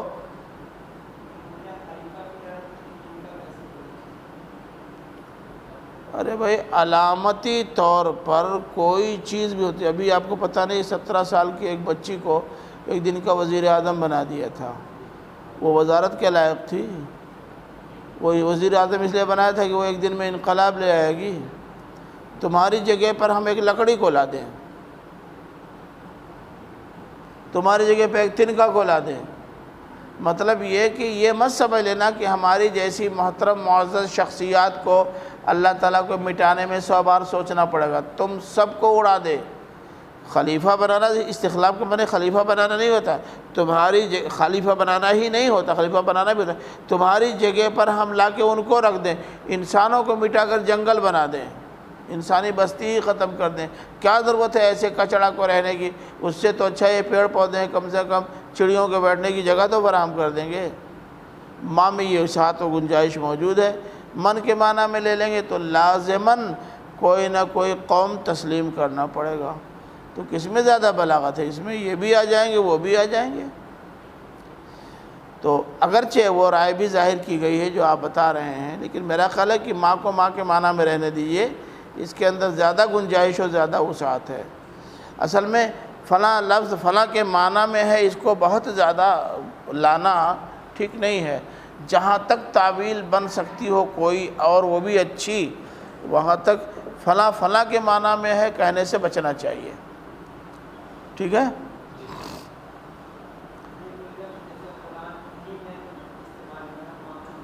نہیں ہے، یہاں بھی ہے، یہاں بھی ہے. آپ کی بات غلط نہیں ہے، لیکن میں یہ کہہ رہا ہوں کہ کہنا اللہ تعالیٰ کو یہی کہ بھئی تم کو ہٹا کر دوسری قوم لے آئے گا، لیکن استعمال ماں کا اس لیے کیا کہ تم یہ مت سمجھنا کہ دوسری قوم جو آئے گی وہ ہمارا مقابلہ کیسے کر سکتی ہے. میاں مقابلہ کرنے کے لیے تو پانی، پیڑ، تنکا کسی کو بھی لا کے کھڑا کر سکتا ہے. اس پہلو کو نمایاں کرنے کے لیے ماں آیا ہے. باقی بات وہی کہنی ہے جو آپ کہہ رہے ہیں. سمجھا آپ نے؟ خود آگے والا ٹکڑا بھی بتا رہا ہے، دیکھیے نا. کما انشاکم من بعد ذریت قوم آخرین، جس طرح کہ تم کو دوسری قوم کی ذریت بنا کر اٹھایا، ان کو مٹایا تمہیں لے کر کے آئے، ایسے ہی تمہیں مٹا کر دوسرے کو لے آئیں گے. کہنا یہی ہے. لیکن ماں کے استعمال کی بات میں کر رہا ہوں کہ ماں کے استعمال نے جو زور پیدا کر دیا ہے وہ من کے استعمال سے نہیں پیدا ہو سکتا. تو کہیں اور جانے کی ضرورت نہیں. تو خود ہی آج وہ آگے والا ٹکڑا آپ کی تفسیر کر ہی رہا ہے جو آپ کہہ رہے ہیں. آپ ہی کی بات کی تائید ہے نا یہ. تب آپ کی بات کی تائید میں بھی کرتا ہوں، اس کا انکار نہیں کرتا، بات وہی ہے، بس ماں کا استعمال کیوں کیا گیا اس کی بات ہو رہی تھی۔ اس کے اندر ماں کے اندر جو عموم ہے، جو تنکیر ہے، وہ من کے اندر نہیں ہے۔ انما توعدون لآت وما انتم بمعجزین، جس کا تم سے وعدہ کیا جا رہا ہے، یا یوں کہیے جس کی تم کو دھمکی دی جا رہی ہے، دونوں ہو سکتا ہے، وعدن سے بھی ہو سکتا ہے اور وعیدن سے بھی ہو سکتا ہے، بھئی دونوں کا مادہ ایک ہے، خالی مصدر الگ ہے، فعل بھی ایک ہی ہے۔ تو جس کی تم کو دھمکی دی جا رہی ہے میاں، وہ آ کے رہے گا، یعنی کیا، چاہے دنیا کا عذاب ہو یا آخرت کا عذاب۔ انما توعدون، ما توعدون میں دنیا کا عذاب بھی ہو سکتا ہے اور آخرت کا عذاب بھی ہو سکتا ہے، دونوں ممکن ہے جی۔ تو وہ آ کے رہے گا۔ وما انتم بمعجزین، کیا معنی؟ عاجزہ کے معنی فلاں چیز اس کے قابو سے باہر ہو گئی، اس کو عاجزہ شیئن بولتے ہیں، یا شیئا، شیئا، اچھا چلو جی، وہی میں کہہ رہا ہوں نا کہ آدمی کچھ کرنا چاہے لیکن نہ کر پائے، اس کو بولتے ہیں عاجزہ جی۔ تو وما انتم بمعجزین کے معنی ہوں گے، اللہ تعالیٰ جب ما توعدون کو لائے گا اور وہ کہہ رہا ہے میں لاؤں گا اور وہ آئے گا، طے ہے، آئے گا تو تم روک نہیں پاؤ گے، تمہارے بس میں نہیں، دنیا کا عذاب ہو یا آخرت کا عذاب، روک نہیں پاؤ گے۔ دنیا کی تمام ترقی یافتہ قومیں کووڈ-19 کو روک لے گئیں کیا؟ زلزلہ روک لیتی ہیں کیا؟ سیلاب پہ قابو پا لیتی ہیں کیا؟ عذاب کیسے آتا ہے؟ اسی سے آتا ہے نا، ہر سال طوفان آتا ہے سمندری، لوگ پہلے سے الرٹ ہو جاتے ہیں، الرٹ ہونے میں کیا کرتے ہیں؟ بھاگنے کا راستہ نکال لیتے ہیں، یہی الرٹ ہونے کا معنی ہے، اس کو روک لیں، آنا نہ دیں، ہے کوئی مائی کا لال؟ ما انتم بمعجزین کا مطلب یہی ہے۔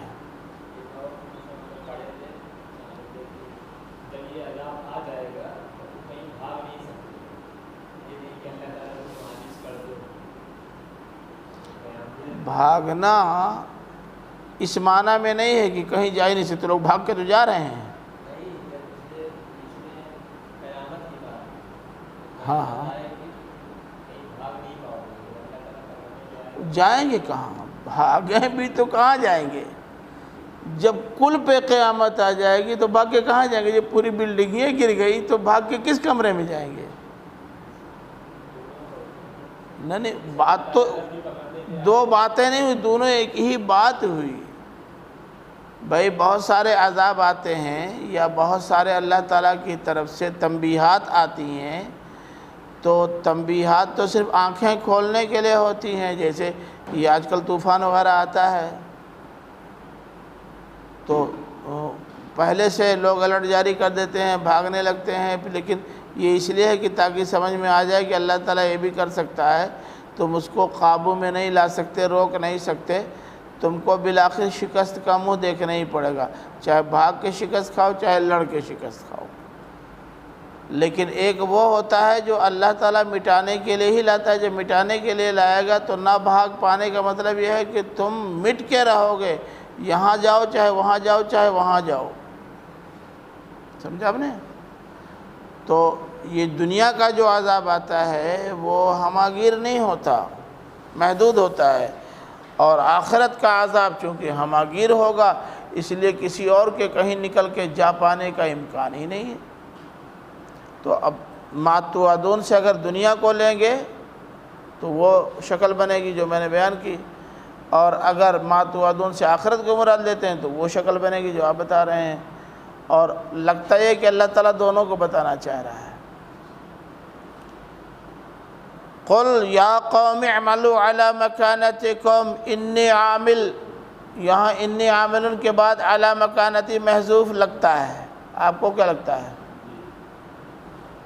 اب اللہ تعالیٰ نے اس کو دہرایا اس لیے نہیں کہ آپ خود پتہ پا رہے ہیں، کیا ضرورت ہے دہرانے کی؟ اے نبی ان سے کہہ دو کہ میاں اگر تم ماننے کے لیے تیار نہیں ہو اور اس دعوت کو قبول کرنے کے لیے تیار نہیں ہو اور تم ان دھمکیوں سے بھی راہ راست پہ آنا نہیں چاہتے تو مت آؤ، تم اپنی جگہ اپنا کام کرو، میں اپنی جگہ اپنا کام کروں گا۔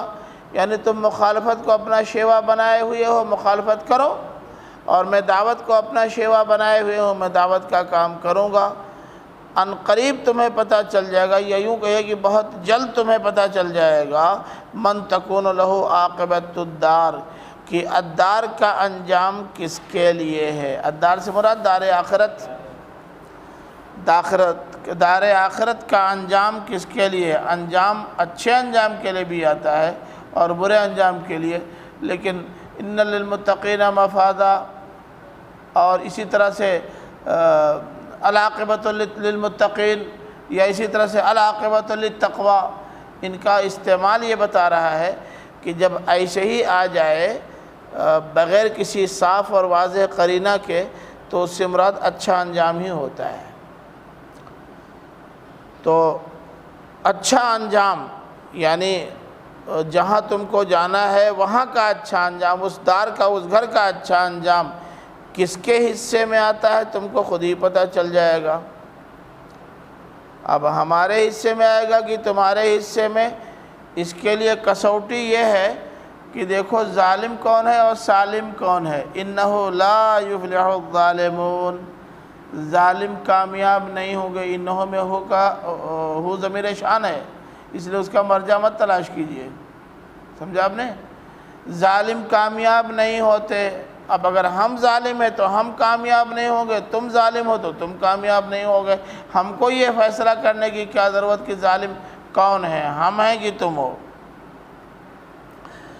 وَجَعَلُوا لِلَّهِ مِمَّا ذَرَأَ مِنَ الْحَرْثِ وَالْأَنْعَامِ نَصِيبًا، ان بدماشوں نے اللہ کے لیے ایک حصہ مقرر کر رکھا ہے اس میں سے جسے اللہ تعالیٰ نے بویا و پیدا کیا ہے، کھیتیوں میں سے بھی اور جانوروں میں سے۔ واہ، زرعن کا لفظ حرث کے ساتھ انعام کے لیے بھی استعمال ہوا ہے، مناسب ہے؟ بولیے، زرعن کے معنی بونا، کھیتی میں تو بویا جاتا ہے، اس کے لیے ٹھیک ہے، انعام کے لیے ٹھیک ہے، اس کے لیے بھی وہ کیسے؟ کیسے سمجھاؤ نا؟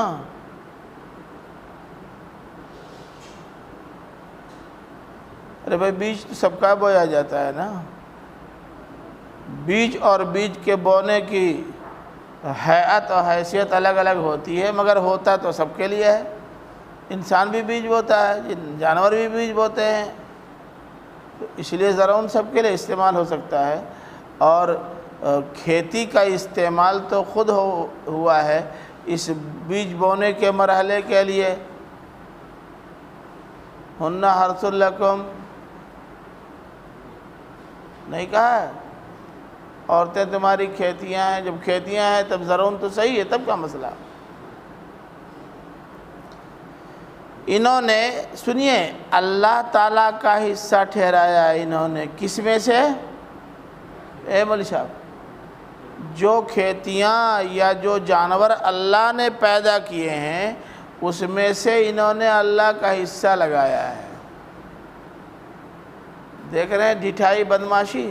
ہمارا روپیہ ہمارے بیگ میں ہے، اس میں سے نکال کے ہمارا حصہ لگا رہے ہیں۔ واہ، ارے کل ہمارا ہے تو تم ہمارا حصہ کیا لگا رہے ہو؟ کل تو ہمارا ہے ہی کہ نہیں ہے؟ کل اللہ کا نہیں ہے تو اللہ کا کیا حصہ لگا رہے ہو؟ اب آپ کہیں گے اللہ تعالیٰ نے بھی تو اپنا حصہ لگایا۔ بھئی جس کا مال ہے وہ خود اپنا حصہ لگانا چاہتا ہے، اسے حق پہنچتا ہے، اتنا ہمارا ہے، باقی آپ لوگ جیسے چاہو ویسے کھاؤ، اٹھا لیں گے۔ لیکن ہم کون ہوتے ہیں اس کے مال میں اس کا حصہ لگانے والے؟ اپنے مال میں وہ اپنا اور دوسروں کا جتنا حصہ لگانا چاہے لگا دے۔ اور اس نے بتا بھی دیا ہے کہ ہمارا جو مال ہے اس میں فلاں فلاں فلاں فلاں فلاں فلاں حصے دار ہیں، میرا اتنا چھوڑ کے باقی کل بانٹ لو۔ انما الصدقات للفقراء، آگے پڑھو، والمہاجرین والمساکین، ہاں آگے بڑھو آگے بڑھو، بھول گئے، اسی لیے میں بیچ بیچ میں خود پڑھتا ہوں تاکہ ایک ساتھ میں نہ پڑھیں آپ۔ نہیں ایسے نہیں، ہم جیسے بولو ایسے تب حافظ جی ہو، ایسے تھوڑا حافظ جی ہو جاؤ گے۔ جانے دو، 8 کا ذکر ہوا ہے نا، یہ معلوم ہے نا۔ تو ان ظالموں نے اللہ کے لیے حصہ لگایا ہے اس میں سے جو کھیتیاں اور انعام اللہ تعالیٰ نے بوئے ہیں، فقالو، اور حصہ بھی کیسا لگایا ہے، انتہائی مضحکہ خیز۔ کیا کہا؟ ھذا للہ، یہ اللہ کے لیے ہے، بزعمہم، مطلب اپنے گمان کے مطابق، کوئی اصول نہیں، کوئی فلسفہ نہیں، کوئی منطق نہیں، بس جی میں آیا اتنا اللہ کا ہے، اس کے پیچھے کوئی منطق نہیں ہے، نہ اس کے پیچھے کوئی دلیل ہے۔ وَھَذَا لِشُرَكَائِنَا، اور یہ ہمارے شرکاء کے لیے ہے، اس میں بھی کوئی منطق نہیں۔ فما کان لشرکائہم، مضحکہ خیز پہلو یہ ہے کہ فما کان لشرکائہم فلا یصل الی اللہ، جو ان کے شرکاء کے لیے ہے وہ اللہ کو نہیں پہنچ سکتا کسی صورت میں بھی، کسی صورت میں نہیں پہنچے گا۔ جہاں کہیں گے میں وہیں رک جاؤں گا، آپ نے کہا تھا نا کہ چلیے تو ہم چل رہے ہیں۔ بات سمجھیں؟ سنیے، جو اللہ تعالیٰ کے لیے ہے فَهُوَ يَصِلُ، فَمَا كَانَ لِشُرَكَائِهِمْ، جو ان کے شرکاء کے لیے ہے وہ اللہ کو نہیں پہنچ سکتا۔ وَمَا كَانَ لِلَّهِ فَهُوَ يَصِلُ إِلَىٰ شُرَكَائِهِمْ، اور جو اللہ کے لیے ہے وہ ان کے شرکاء کو پہنچ سکتا ہے۔ سنو، 20 کنٹل غلہ ہے، انہوں نے کہا 25 کلو اللہ تعالیٰ کا اور 1 کنٹل 75 کلو ہمارے معبودوں کا۔ اب آپ یہ تو پوچھ نہیں سکتے کہ ان کا اتنا کم کیوں، ان کا اتنا زیادہ کیوں، ہماری مرضی، کوئی منطق نہیں، کوئی اصول نہیں، کوئی بنیاد نہیں، بس اپنے جی سے بانٹ دیا، اچھا چلو جو بانٹ دیا بانٹ دیا۔ یہ جو اللہ تعالیٰ کا رکھا ہوا ہے، آپ چلے گئے نماز پڑھنے اور بکریاں آئیں، آدھا گھنٹہ آرام سے کھا کے گئیں، 25 کلو میں سے 10 کلو کھا لیا، 15 کلو بچا۔ ابھی آپ نے وہاں نہیں پہنچایا ہے جہاں کے لیے اللہ کا حصہ نکالا تھا، آپ کے گھر ہی سے بکریاں کھا گئیں، تو اس کو کچھ بھرنا چاہیے نہ، پورا کرنا چاہیے، نہیں پورا کریں گے۔ ارے اسی میں سے تھوڑا دے دیتے جو 1 کنٹل 75 کلو ہے، نہیں اس میں سے نہیں جا سکتا۔ اچھا چلو، دوسرے دن بکریاں آئیں، یہاں کھا گئیں اور زیادہ آ گئیں، 20 کلو کھا کے چلی گئیں، پتہ چل گیا کہ 20 کلو کم ہو گیا، تب کیا کرتے تھے؟ مولوی صاحب، اس میں سے اٹھا کے وہ 20 کلو اس میں بھر دیتے۔ دیوتاؤں کا گھٹنا نہیں چاہیے۔ ساء ما یحکمون، کس قدر یہ غلط فیصلہ ہے، کس قدر بدعقلی، بددیانتی اور بے فکری اور بے سمتی کا فیصلہ ہے۔ جس سے کل ملا اس کا گھٹے چلے گا، جس کا کوئی کنٹریبیوشن نہیں اس کا حصہ بھی زیادہ لگایا، اور اگر خدا نخواستہ اس میں گھٹ گیا تو اپنے میں سے نہیں اللہ والے میں سے بھریں گے۔ ساء ما یحکمون، کتنا برا ہے وہ جو یہ فیصلہ کر رہے ہیں۔ ایسی بددیانتی پر مبنی فیصلے کی نظیر صرف دنیا شرک میں مل سکتی ہے، بس اور کہیں نہیں۔ وَكَذَلِكَ زَيَّنَا لِكَثِيرٍ مِّنَ الْمُشْرِكِينَ قَتْلَ أَوْلَادِهِمْ، یہ تو ایک پہلو ہے، ایک پہلو۔ آگے دیکھیے ہوتا ہے کیا؟ ایک پہلو۔ اسی طرح ان کے بدترین فیصلے کی ایک نظیر یہ بھی ہے کہ مشرکین کے بہت سارے لوگوں کے لیے ان کی اولاد کے قتل کو ان کے شرکاء نے مزین بنا کر پیش کر دیا ہے۔ مزین بنا کے پیش کرنے کا مطلب اسے مستحسن اور اچھا فعل بنا کر پیش کر دیا ہے۔ لوگوں نے کہہ دیا ہے اگر بیٹے کو قربان کر دیا جائے، اس کو کیا بولتے ہیں، بیٹے کو چڑھا دیا جائے تو فلاں مصیبتوں سے نجات مل سکتی ہے۔ یہ سب کو نہیں سجھاتے، یہ بات دماغ میں رہے۔ یہ بدماش یہ بات سب سے نہیں کہتے، پنڈتوں سے نہیں کہتے، ٹھاکروں سے نہیں کہتے، بنیوں سے نہیں کہتے، ویشوں سے نہیں کہتے۔ کن سے کہتے ہیں؟ ایروں سے، کماروں سے، چماروں سے۔ ان سے کہتے ہیں کہ تمہارے یہاں بار بار مصیبت آ رہی ہے، تم اپنا ایک بیٹا چڑھا دو تو باقی سارے بیٹے سرکشت۔ اے مولی صاحب، زینا لکثیر من الناس ہے نا، بہت بڑی جماعت کو یہ سمجھاتے ہیں لیکن سب کو نہیں سمجھاتے۔ اور آپ جانتے ہیں کہ یہی کثیر ہیں، پنڈت ٹھاکر کثیر تھوڑے ہیں، تو 15-20% کل ہے، باقی تو کل یہی ہیں، OBC، دلت۔ اتنے بدماش ہیں۔ ان کے شرکاء ایک تو ان کو گرو مان رکھا ہے، اور یہ گرو بھی سجھاؤ دیتے ہیں ان کو، تو ایسا سجھاؤ دیتے ہیں جس میں سارا نقصان انہی کا ہو۔ مال کے سلسلے میں بھی یہی کرتے ہیں، اور اس سے آگے ان کے اولاد کے قتل کے سلسلے میں بھی یہی کرتے ہیں۔ اور یہ اس لیے کرتے ہیں تاکہ ایک تو مصیبتوں میں پڑنے کے بعد ہم سے وابستہ رہیں، ہم سے کٹیں نہ، دوسرے ان کو اتنا کٹواؤ، ان کے اتنے چڑھواؤ کہ کبھی اکثریت میں آنے نہ پائیں، ہمیشہ غلام بنے رہیں۔ یہ دونوں پہلو ہوتے ہیں۔ آگے فرما دیا لیردوہم، تاکہ وہ ان کو تباہ کریں، وَلِيَلْبِسُوا عَلَيْهِمْ دِينَهُمْ، دین سے مراد حقیقی دین ہے، اور تاکہ دین حقیقی کو ان پر گڈمٹ کر دیں، ایک غیر حقیقی دین لا کر ان پر مسلط کر دیں۔ سمجھا آپ نے؟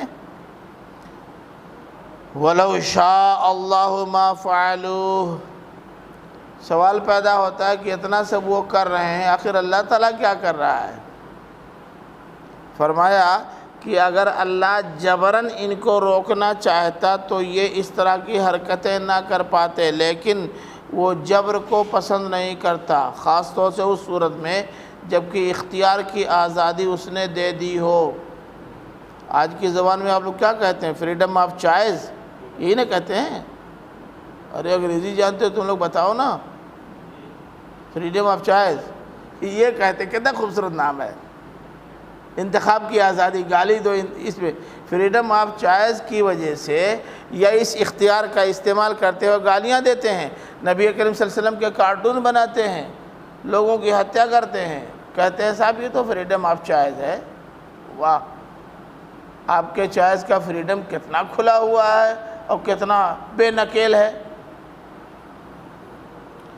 اللہ تعالیٰ نے فرمایا وَلَوْ شَاءَ اللَّهُ مَا فَعَلُوهُ، اگر اللہ چاہتا تو وہ یہ نہ کر پاتے، لیکن وہ چاہتا ہے کہ ان کو پیمانہ، اے مولی صاحب ان کا پیمانہ بھرنے دو، فَذَرْهُمْ وَمَا يَفْتَرُونَ، تو ان کو اور جو افطرا یہ کر رہے ہیں اس کو چھوڑو، یعنی ان کو اپنا پیمانہ بھرنے دو، پیمانہ صبر جب لبریز ہو جائے گا تو ہمارا ڈنڈا ان پر برسنا شروع ہوگا۔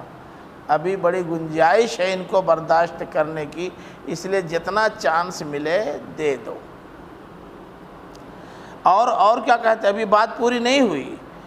وَقَالُوا هَٰذِهِ أَنْعَامٌ وَحَرْثٌ حِجْرٌ، وہ کہتے ہیں کہ فلاں فلاں کھیتیاں اور فلاں فلاں جانور حجرن اے محجورن ممنوع ہے۔ حجرن کے معنی محجورن ممنوع ہے، مطلب ان کھیتیوں کا استعمال آپ نہیں کر سکتے۔ لا يطعمها الا من نشاء، ان کو نہیں کھا سکتے مگر وہ جن کو ہم چاہیں۔ ایک بار ہم گئے تھے بہار، وہاں معلوم ہوا کہ یہاں لیچی وغیرہ کی اور کیلے وغیرہ کی بڑی کھیتی ہے، زبردست لیچی کیلا وغیرہ کی۔ کہا یہاں کی جو پہلی فصل اگتی ہے وہ لازماً پیر صاحب کو دی جاتی ہے، کوئی استعمال نہیں کر سکتا۔ اگر استعمال کر لے پہلی فصل تو وہ ناراض ہو جاتے ہیں۔ آپ بتاؤ، لا یطعمها الا من نشاء، اسی کو تو کہتے ہیں، اور کس کو کہتے ہیں؟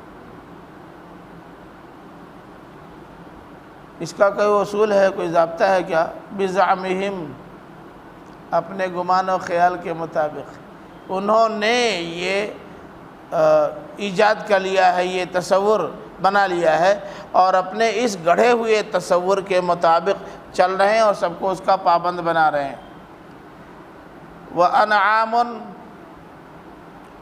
اور کچھ جانور ہیں حرمت ظہورها، جن کی پیٹھیں حرام ہیں، یعنی ان پر بار برداری نہیں کر سکتے، ان پر سواری نہیں کر سکتے، ان کو بیل گاڑی اور ہل میں استعمال نہیں کر سکتے۔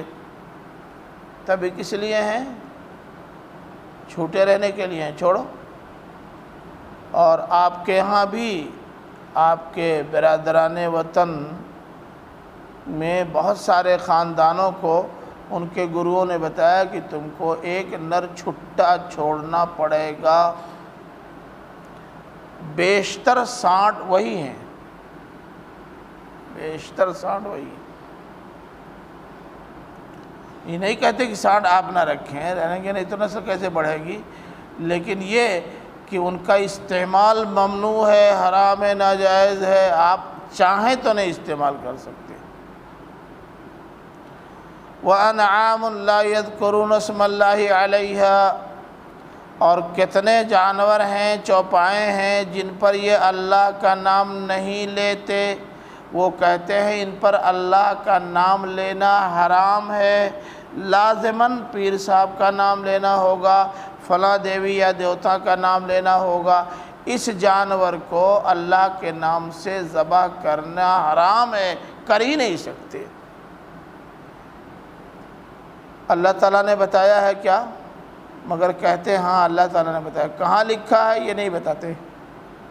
اسی کو اللہ تعالیٰ نے فرمایا افتراء علیہ، سیدھے کہہ دیتے تھے کہ ابراہیم علیہ السلام کے زمانے سے یہی چلا آ رہا ہے۔ ارے بھائی کتاب ابراہیم، صحف ابراہیم لاؤ نا، دیکھو کہیں لکھا ہے چلا آ رہا ہے، کیسے معلوم چلا آ رہا ہے؟ اصل میں بہت ساری چیزیں جو ہوتی ہیں نا وہ زبانی چل پڑتی ہیں اور وہی مسئلہ بن جاتی ہیں۔ جیسے آج تک آپ کے ہاں اس علاقے میں چالیسواں بہت مشہور ہے، چالیسواں، اب بھی گاؤں گاؤں میں لوگ چالیسواں نکالتے ہیں۔ کس میں؟ زمینی پیداوار میں۔ زمینی پیداوار میں چالیسواں کا کوئی تصور ہے کیا؟ اب اگر آپ سمجھانے کی کوشش کریں، جمعہ 8 دن کے بڑے مولانا بنے، اتنے بڑے بڑے مولانا لوگ، 80 برس کا میں ہو گیا ہوں، اب تک 40واں رہا ہے، اب 20واں 10واں آئے گا، کیا کریں گے؟ یہ ایسے ہی اڑایا جاتا ہے، اللہ کا نام لیا جاتا ہے، افتراء علی اللہ، اللہ پر جھوٹ باندھتے ہوئے۔ متعدد تقریروں میں آپ نے سنا ہوگا اللہ کے رسول صلی اللہ علیہ وسلم نے فرمایا، بالکل نہیں فرمایا، اپنی بات کہہ دی، اللہ کے رسول کا نام لے لیا۔ اب آپ بیٹھ کے کتاب تلاش کرنے تھوڑا جائیں گے، اور اللہ کے رسول کے نام سے جو آئے وہ کل چاہے جو ہو لے لیجئے۔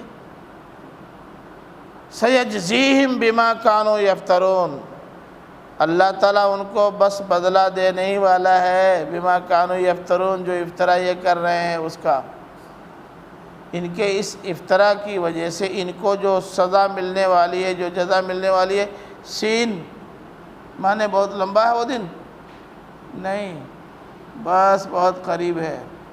اور جن کے بارے میں کہا گیا تھا ان کو سزا مل گئی، وہ گئے اور وہاں اللہ تعالیٰ کے خاص بندے آئے، اور اب تک وہی ہیں۔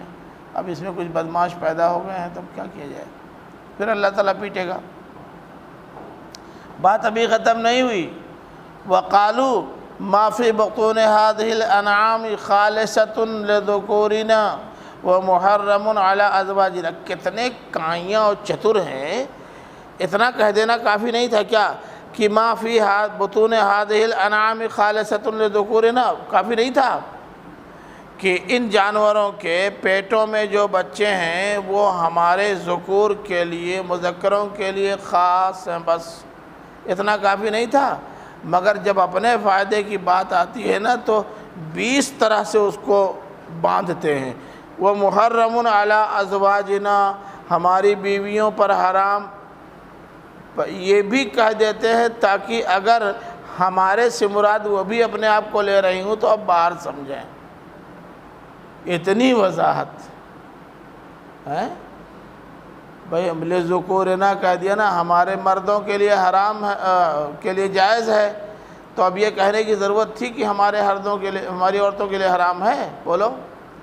لیکن اس لیے یہ کہہ دیا تاکہ اگر کہیں سے ان کو یہ امید ہو کہ جب ہمارے مردوں کے لیے ہے تو ہمارے لیے تو ہے ہی ہے۔ ارے بھائی، مردوں کے لیے جو سامان گھر میں آتا ہے عورتیں اس سے متمتع نہیں ہوتی کیا؟ محرم علی ازواجنا کہہ کر کے پابندی لگا دی کہ جو گوشت آج آئے گا وہ تم نہیں کھا سکتی، تمہیں آلوہ کھانا پڑے گا۔ چالاکی دیکھیے، عیاری دیکھیے، مکاری دیکھیے، دونوں باتیں ایک ساتھ۔ اس قدر وضاحت کی کیا ضرورت تھی؟ مگر وضاحت اس لیے کر دی تاکہ وہ عورتیں اپنے لیے اسے حرام سمجھیں۔ وَإِن يَكُن مَيْتَةً فَهُوَ فِي شُرَكَاءَ، انہوں نے جو دین بنایا تھا اس دین میں یہ تھا کہ فلاں جانوروں کے بچے وہ صرف مردوں کے لیے ہوں گے، عورتوں کے لیے نہیں۔ لیکن اگر انہی جانوروں کے بچے مردہ پیدا ہوں تو وہ دونوں کے لیے ہوں گے، یعنی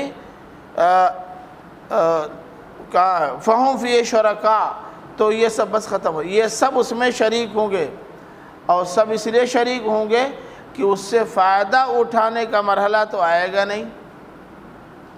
تو اگر یہ بھی شریک ہیں اور یہ بھی شریک ہیں، دونوں شریک ہو جائیں تو اس سے کیا فرق پڑنے والا ہے؟ ہاں، فائدہ یہ ہوگا کہ اس کو اٹھوا کر پھینکوانے میں ان کو بھی استعمال کر لیں گے کہ ہمارا تمہارا دونوں کا ہے، ہم کاہے لے کے جائیں؟ کھانا تو ہے نہیں، اٹھا کے پھینکنا ہے۔ یا تو گڈھا تم کھودو لاد کے ہم لاتے ہیں، یا لاد کے تم لاؤ گڈھا ہم کھودتے ہیں، یا دونوں کھودو دونوں لاد کے لے چلو، شریک کر لیا۔ کیسا احمقانہ قانون تھا، مگر لوگوں نے آنکھ بند کر کے اسے مان رکھا تھا۔ سَيَجْزِيهِمْ وَصْفَهُمْ،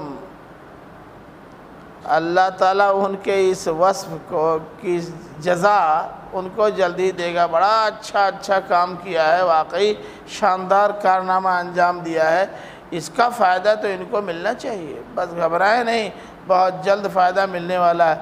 یہ وصفن اور جزاؤن دونوں نے مل کر کے اس کے اندر طنز اور تمسخر کا معنی پیدا کر دیا۔ انہو حکیم علیم، وہ حکمت والا، جاننے والا ہے۔ کیا مطلب؟ اس کا بنایا ہوا قانون حکمت پر مبنی ہوتا ہے، وہ جانتا ہے کہ قانون کون سا ہو تو انسانیت کے لیے مفید ہوگا۔ ان بندروں کا بنایا ہوا قانون حکمت اور علم پر مبنی کیسے ہوگا؟ اس لیے ان قانونوں کو چھوڑو، انہو حکیم علیم کیا بتا رہا ہے؟ اس قانون کو اختیار کرو جو خدائے حکیم و علیم کی طرف سے آیا ہے۔ فرمایا کہ قد خسر الذین قتلوا اولادہم سفہا بغیر علم، جن لوگوں نے اپنی اولادوں کو بے وقوفی میں اور بغیر کسی دلیل کے قتل کر دیا، ان کا گھاٹا ہوا ڈبل گھاٹا۔ ایک تو اولاد سے محرومی، دوسرے اس جرم کی وجہ سے آخرت میں گرفت۔ وَإِذَا الْمَوْءُودَةُ سُئِلَتْ بِأَيِّ ذَنبٍ قُتِلَتْ، یہ جو مارے گئے ہیں، چاہے نرینہ اولادیں ہوں چاہے مادینہ اولادیں، تمہیں کوئی حق نہیں تھا ان کو مارنے کا۔ ان کے حقوق میں سے ان کی جان کے کا تحفظ بھی ہے، اور تم نے ان حقوق کو پامال کیا، اللہ کے یہاں گرفت میں آؤ گے، پکڑے جاؤ گے، بچ نہیں سکتے۔ یہ نقصان ہے، دنیا میں سے اولاد گئی اور آخرت میں انہی کی وجہ سے گرفت۔ وَحَرَّمُوا مَا رَزَقَهُمُ اللَّهُ، اور اللہ تعالیٰ نے جو جانور ان کو بطور رزق دیے تھے ان کو انہوں نے حرام قرار دے لیا، اور کہہ دیا کہ اللہ تعالیٰ نے کہا، افتراءً علی اللہ، اللہ پر جھوٹ گڑتے ہوئے۔ قد ضلوا، گمراہ ہو گئے، کیونکہ انہوں نے راستہ وہ اختیار کیا ہے جو اللہ کا بتایا ہوا نہیں ہے، تو گمراہ تو ہونا ہی ہے۔ وما كانوا مہتدین، اب یہ ضلوا وما كانوا مہتدین، بظاہر ضلوا کے بعد وما كانوا مہتدین کہنے کی ضرورت نہیں تھی، لیکن اوپر بات آئی ہے کہ یہ اتنے چتر اور چالاک کہ اپنے ان ناجائز حقوق کے تحفظ کے لیے اتنی وضاحت کہ هذه ما في بطون هذه الانعام خالصۃ لذکورنا ومحرم علی ازواجنا، اللہ تعالیٰ نے بھی انہی کے اسلوب میں جواب دیا ہے۔ ہاں ٹھیک ہے، یہ گمراہ بھی ہوئے اور ہدایت پانے والے نہیں، جتنا تم نے وضاحت کر دی ہم بھی اتنی وضاحت کے ساتھ بتا دینا چاہتے ہیں۔ بات سمجھیں؟ تو یہ ایک پہلو ہے جو آج مکمل ہو گیا۔ اب دوسرا پہلو آ رہا ہے تو ظاہر ہے وہ انشاءاللہ بعد میں، البتہ اس سلسلے میں کوئی سوال ہو تو پوچھو۔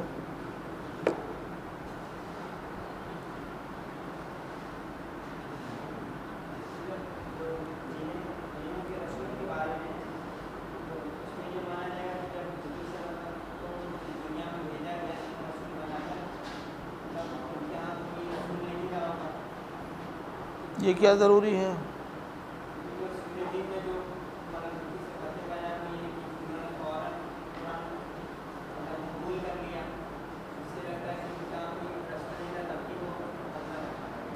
اچھا، اب میں ایک سوال اسی سے ملتا ہوا آپ سے کر رہا ہوں۔ حضرت عیسیٰ علیہ السلام اور اللہ کے رسول صلی اللہ علیہ وسلم آخری رسول میں کتنے سال کا فرق؟ اللہ کے رسول حضرت محمد صلی اللہ علیہ وسلم جب آئے تھے تو کوئی رسول موجود تھا؟ ان کے ہاں بھی یہ پیریڈ لمبا ہو سکتا ہے کہ نہیں؟ ہاں، وہ تو جب اللہ تعالیٰ نے بتایا تو ہم کیا بتائیں ان کے بارے میں؟ جن کے بارے میں کوئی تفصیل نہیں بتائی ہے ان کے بارے میں کیا بتائیں؟ دیکھیں، ایک چیز یہاں ذہن میں رکھیے گا، ایک سوال کیا تو سوال دوسرا ذہن میں آ گیا کہ وَقَالُوا هَذِهِ أَنْعَامٌ وَحَرْثٌ حِجْرٌ، فلاں فلاں جانور ممنوع ہے نا۔ یہ ممنوع جانوروں کے انہوں نے خاص نام دے رکھے تھے، اور سورہ مائدہ کھولو بھی پتہ چل جائے گا، آیت نمبر 103۔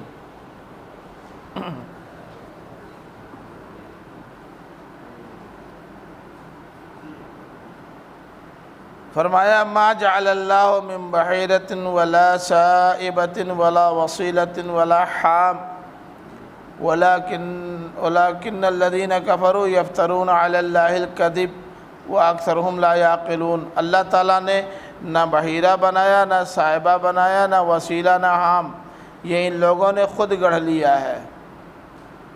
ان میں سے بیشتر لوگ عقل کے کمزور ہیں، ورنہ ایسی چیزیں نہ گڑھتے۔ یہ غیر عاقلانہ احمقانہ ہے۔ یہ جن کو حرام کیا تھا ان میں بحیرہ، سائبہ، وسیلہ اور حام بھی ہیں۔ اب یہ بحیرہ، سائبہ، وسیلہ اور حام کسے کہتے ہیں بتاؤں؟ لکھ لو، جلدی کرو تب۔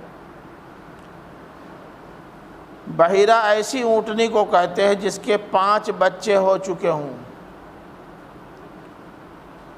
اور آخری نر ہو۔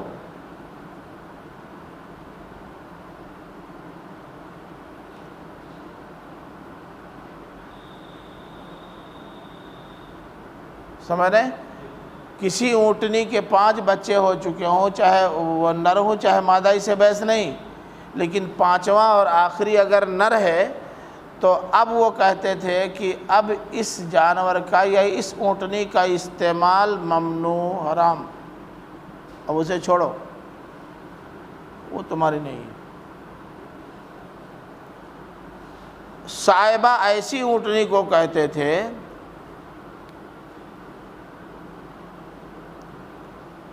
جس کی یہ کہہ کر کے نظر مانی گئی ہو کہ اگر ہم بیماری سے نجات پا گئے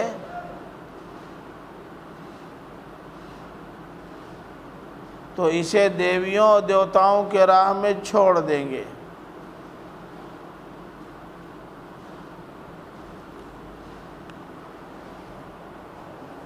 اب اگر بیماری سے نجات پا گئے تو چھوڑ دیتے تھے، وہ صائبہ ہو جاتی تھی۔ وسیلہ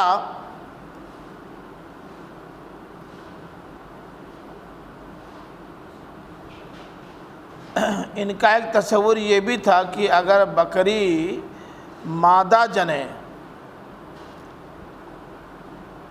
تب تو وہ مادہ ہماری ہے، اور اگر وہ نر جنتی ہے تو وہ نر معبودوں کے لیے ہے، اور اگر وہ دونوں ایک ساتھ جنیں یعنی نر و مادہ دونوں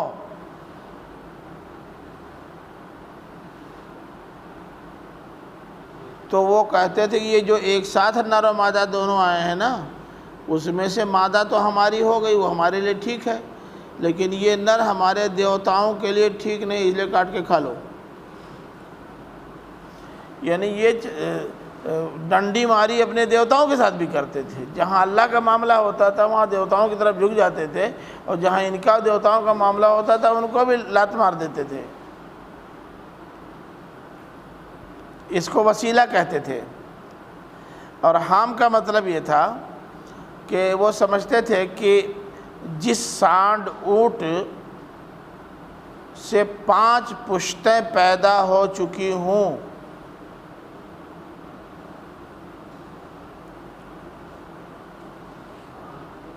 ہاں بھائی، اور کیا، اونٹ میں سانڈ نہیں ہوتے کیا؟